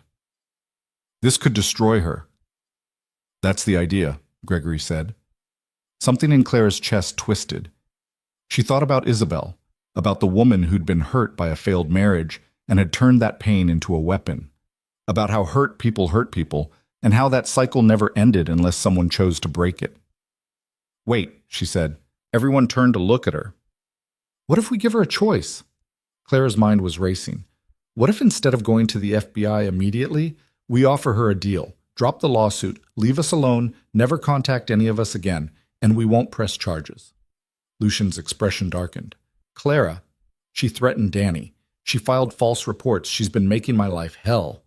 Clara kept her voice steady. I know that, but sending her to prison doesn't fix anything. It just continues the cycle. She deserves to face consequences, Lucien said. She does, but those consequences don't have to include destroying her entire life. Clara moved closer to him. Lucien, your father spent his whole life in a world where everything was solved through power and punishment. You told me you wanted to be different. This is how you're different. The room went silent. Gregory exchanged glances with the investigators, clearly waiting for Lucien's call. Lucien stared at Clara for a long moment, and she could see the war happening behind his eyes. The part of him that wanted revenge, that wanted to crush anyone who threatened what he loved, and the part that wanted to be better, that wanted to build something clean. One chance, he said finally. She gets one chance to walk away. If she takes it, we're done. If she doesn't, his voice went cold. We bury her. Gregory nodded. I'll arrange a meeting. The meeting happened in Gregory's conference room the next morning. Isabel arrived with her lawyer, looking polished and confident in a way that made Clara's teeth clench. But when Gregory laid out the evidence, bank records, recorded phone calls, documented fraud, that confidence crumbled fast. You can't prove any of this, Isabel's lawyer said, but his voice lacked conviction. We can prove all of it, Gregory replied calmly. We have forensic accountants ready to testify. We have witnesses. We have recordings of your client planning to file false claims about an innocent teacher. He slid a document across the table. Or we can make this all go away. Isabel grabbed the paper, her hands shaking. What is this? A settlement agreement, Lucien said, his voice flat. You drop the lawsuit immediately. You sign an NDA agreeing never to speak publicly about me, Clara, or our relationship. You cease all contact with Marcus Hayes or anyone else connected to us. And you leave New York. Leave New York? Isabel's voice rose. This is my home. This is where you've burned every bridge and made enemies of everyone who matters, Lucien interrupted. Take the deal. Start over somewhere else. Or stay and face federal charges. Your choice. Isabel looked at her lawyer, who gave a small, defeated shake of his head. They have everything, Isabel. If you fight this, you'll lose. Clara watched emotions flicker across Isabel's face. Rage, fear, desperation. And underneath it all, something that looked like exhaustion. Why are you doing this? Isabel asked, looking at Clara. Why not just destroy me? I would have destroyed you. I know, Clara said quietly, but I'm not you. Something in Isabel's expression cracked. She looked at the settlement agreement, at the future it represented, constrained but free, and Clara saw the moment she broke. Where do I sign? 30 minutes later, it was done. Isabel Duchamp signed away her lawsuit, her demands, her presence in their lives. Her lawyer promised she'd be out of New York within a week. As they left the building, Lucian pulled Clara aside. That was the most terrifying thing I've ever watched. What was? You showing mercy to someone who tried to destroy you. His eyes were intense. You're either the bravest person I've ever met or the most naive. Maybe both, Clara said. But Lucienne, she was drowning and taking everyone down with her. Someone had to throw her a rope instead of pushing her under. Lucienne pulled her close, kissed her forehead. You make me want to be better than I am. You already are better than you think. They went back to work on the campaign, and slowly life started to feel almost normal again. The documentary premiered to rave reviews and was picked up for a full series following the Foundation's work. Donations poured in. The pediatric wing Clara had organized the gala for broke ground 6 weeks ahead of schedule. And Marcus? Marcus sent one final text. I'm sorry for everything. You deserved better. Good luck with your billionaire. Then he was gone, blocked, and deleted from her life for good. Clara's parents came to visit, and her father spent 3 hours interrogating Lucien about his intentions, his business, his past. Lucien answered every question with patient honesty, and by the end of the night, her father was begrudgingly impressed. He's not what I expected, her father said to Clara while Lucien was in the kitchen getting drinks. What did you expect? Someone slick, someone who bought his way into your life. Her father looked at her seriously. But he looks at you like you hung the moon, and he didn't flinch when I asked about his ex-wife or his father's history. I respect that. So you approve? I approve of you being happy. And Clara, you look happier than I've seen you in years. It was true. Despite the chaos, despite the legal battles, and the public scrutiny, Clara felt lighter than she had in as long as she could remember, like she'd finally stopped trying to be what everyone else needed and started being exactly who she was. 3 months after Antonio's funeral, Lucien asked Clara to come to the Brooklyn clinic. They were dedicating the new wing, and he wanted her there for the ceremony. But when she arrived, the clinic was dark. Confused, Clara walked through the empty hallways until she found a single room lit up at the end of the corridor. Inside, Lucien stood surrounded by candles, wearing a suit that looked like he'd gotten it specially made, his expression nervous in a way she'd never seen. What is this? Clara asked, her heart starting to race. This is me being terrified, Lucien said. This is me realizing that I met you 11 weeks ago, and I already can't imagine the rest of my life without you in it. Clara's breath caught. This is me understanding that what we have doesn't make sense on paper. It's too fast, too intense, too complicated. Lucien moved closer. But it's also the most real thing I've ever felt. You walked into my life when I'd forgotten what it felt like to be human. You reminded me that there's more to life than building empires, that love is worth fighting for, that mercy is stronger than revenge. He dropped to one knee, and Clara's vision blurred with tears. Clara Bennett, I know this is insane. I know we've only known each other a few months, but I also know that I want to spend every day for the rest of my life making you laugh, protecting you, building something that matters with you. He pulled out a ring, simple, elegant, perfect. Will you marry me? Clara laughed through her tears, the sound bright and joyful. You're proposing in a hospital clinic? I'm proposing in the place that represents everything we've built together. Healthcare access, real change, the kind of future my mother would have been proud of. Lucien's voice was rough with emotion. This is where it started for me, my purpose. And you gave that purpose meaning again. Clara dropped to her knees in front of him, took his face in her hands. Yes, of course, yes. Lucien's smile was brilliant, transforming his entire face. He slid the ring onto her finger with shaking hands, and then they were kissing and crying and laughing all at once. I love you, Clara said against his mouth. I love you so much, it scares me. Good. I want to scare you. I want to challenge you. I want to build a life with you that's extraordinary. Lucien pulled back to look at her. No more crying from pain, Clara, I promise you that. From now on, if you cry, it's because you're happy. That's a dangerous promise. I keep my promises. The wedding happened 6 months later on the coast of Maine, in a small ceremony surrounded by the people who actually mattered. Clara's family, Lucien's extended relatives who'd flown in from Italy, the patients from the clinic who'd become like family, Rachel with her camera crew documenting everything. Danny walked Clara down the aisle, and she'd never seen her brother cry before, but he was openly weeping by the time he handed her off to Lucien. The vows were simple.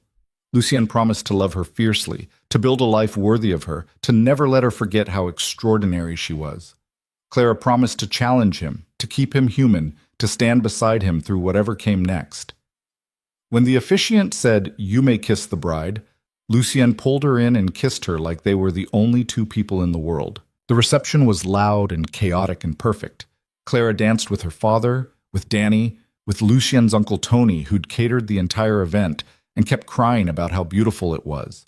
She watched Lucien laugh with her parents, watched him pick up a 5-year-old cancer patient and spin her around while she squealed with delight. And she thought about that morning 11 months ago when she'd walked in on Marcus and Vanessa, how she'd thought her life was ending, how she dragged herself to that meeting with mascara-stained cheeks and a broken heart, expecting nothing, how Lucien had looked at her and asked, "Who made you cry?"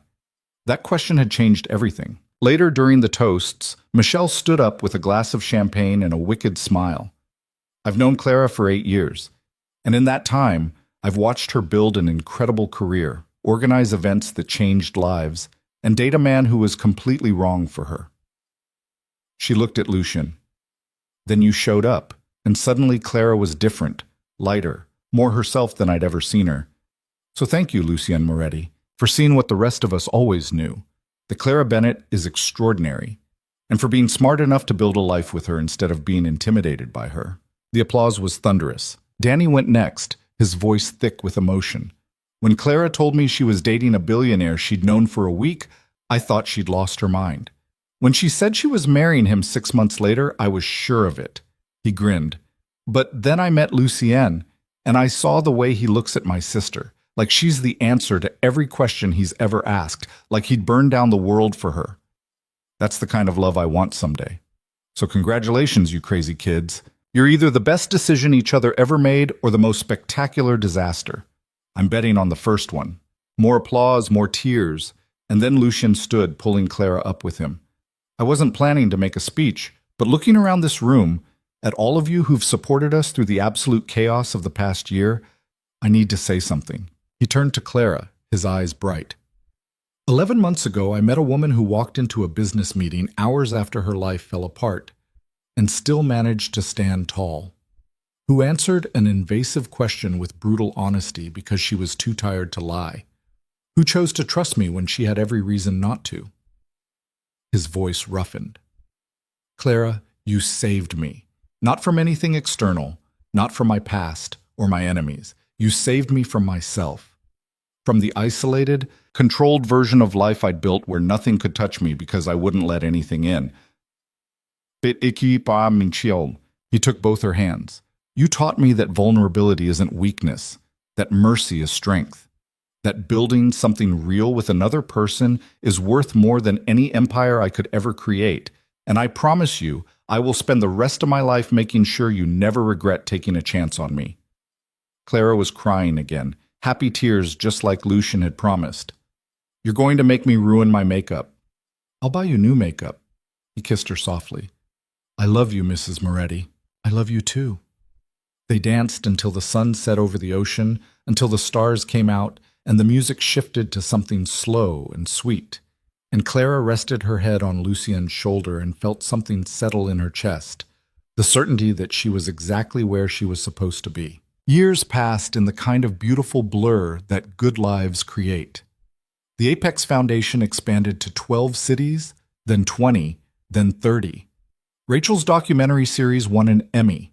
The pediatric wing at the Children's Hospital became a model for facilities across the country. Clara's career flourished. She started her own firm focusing exclusively on campaigns that mattered: healthcare, education, social justice. Lucien was her first investor and her most enthusiastic supporter, sitting in on strategy sessions and asking questions that made her think harder about everything. They bought a house in Brooklyn, not far from where Antonio had lived. Close enough to the old neighborhood that Lucien could visit his father's grave every Sunday, but far enough that they could build something new.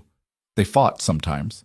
Lucien's control issues didn't disappear overnight, and Clara's stubbornness occasionally ran headfirst into his need to protect her. But they learned to navigate it, to communicate instead of assuming, to choose each other even when it was hard, and Lucian kept his promise. Clara cried, but never from pain. She cried when they opened the 50th Apex Foundation Clinic. When Danny got engaged to a wonderful woman who taught history at his school. When Lucien surprised her with a trip to Sicily to meet the extended family she'd only heard about in stories. She cried when she found out she was pregnant, and again when Lucien held their daughter for the first time with tears streaming down his face. They named her Juliana, after Lucien's mother. And watching him rock their baby girl to sleep while humming Italian lullabies, Clara understood that this was what healing looked like. Generational, intentional, built one choice at a time.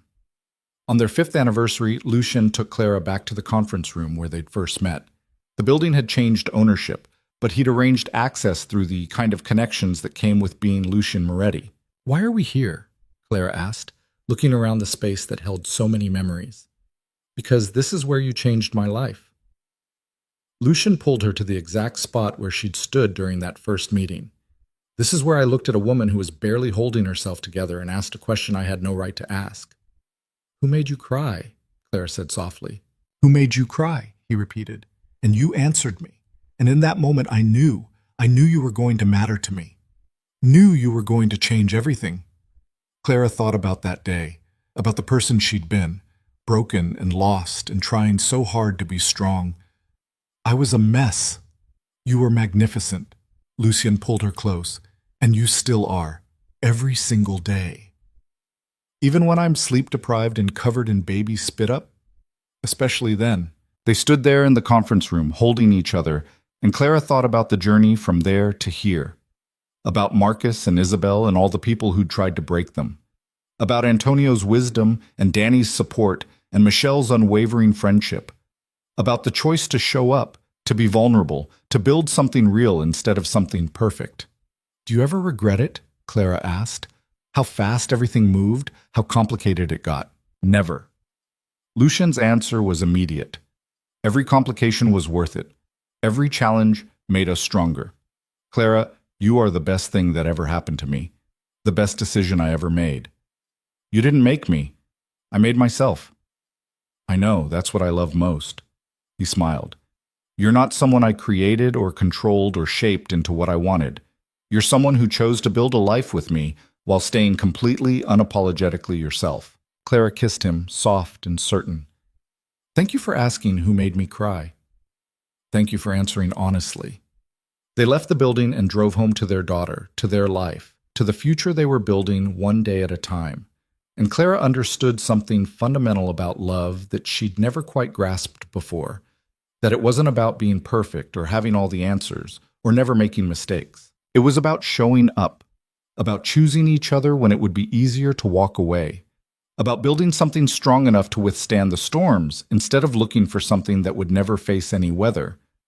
Marcus had made her cry from pain, from betrayal, from the slow erosion of being with someone who diminished her light.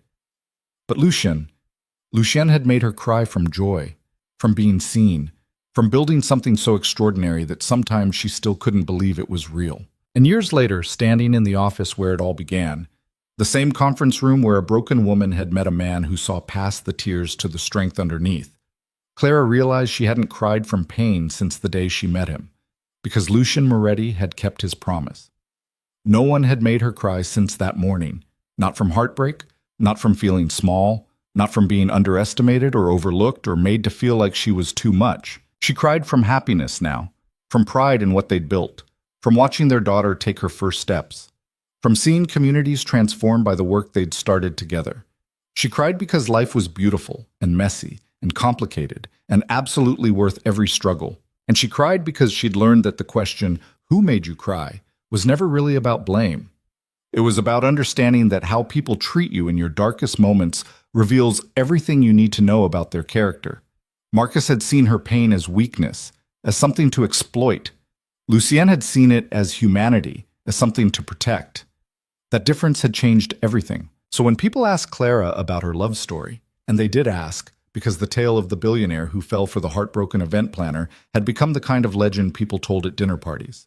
She never told them about the whirlwind romance or the dramatic legal battles or even the fairy tale wedding. She told them about a question, about a man who asked, who made you cry, and actually wanted to know the answer, about choosing to be vulnerable when every instinct screamed to build walls higher, about learning that the right person doesn't fix you or complete you or make you whole.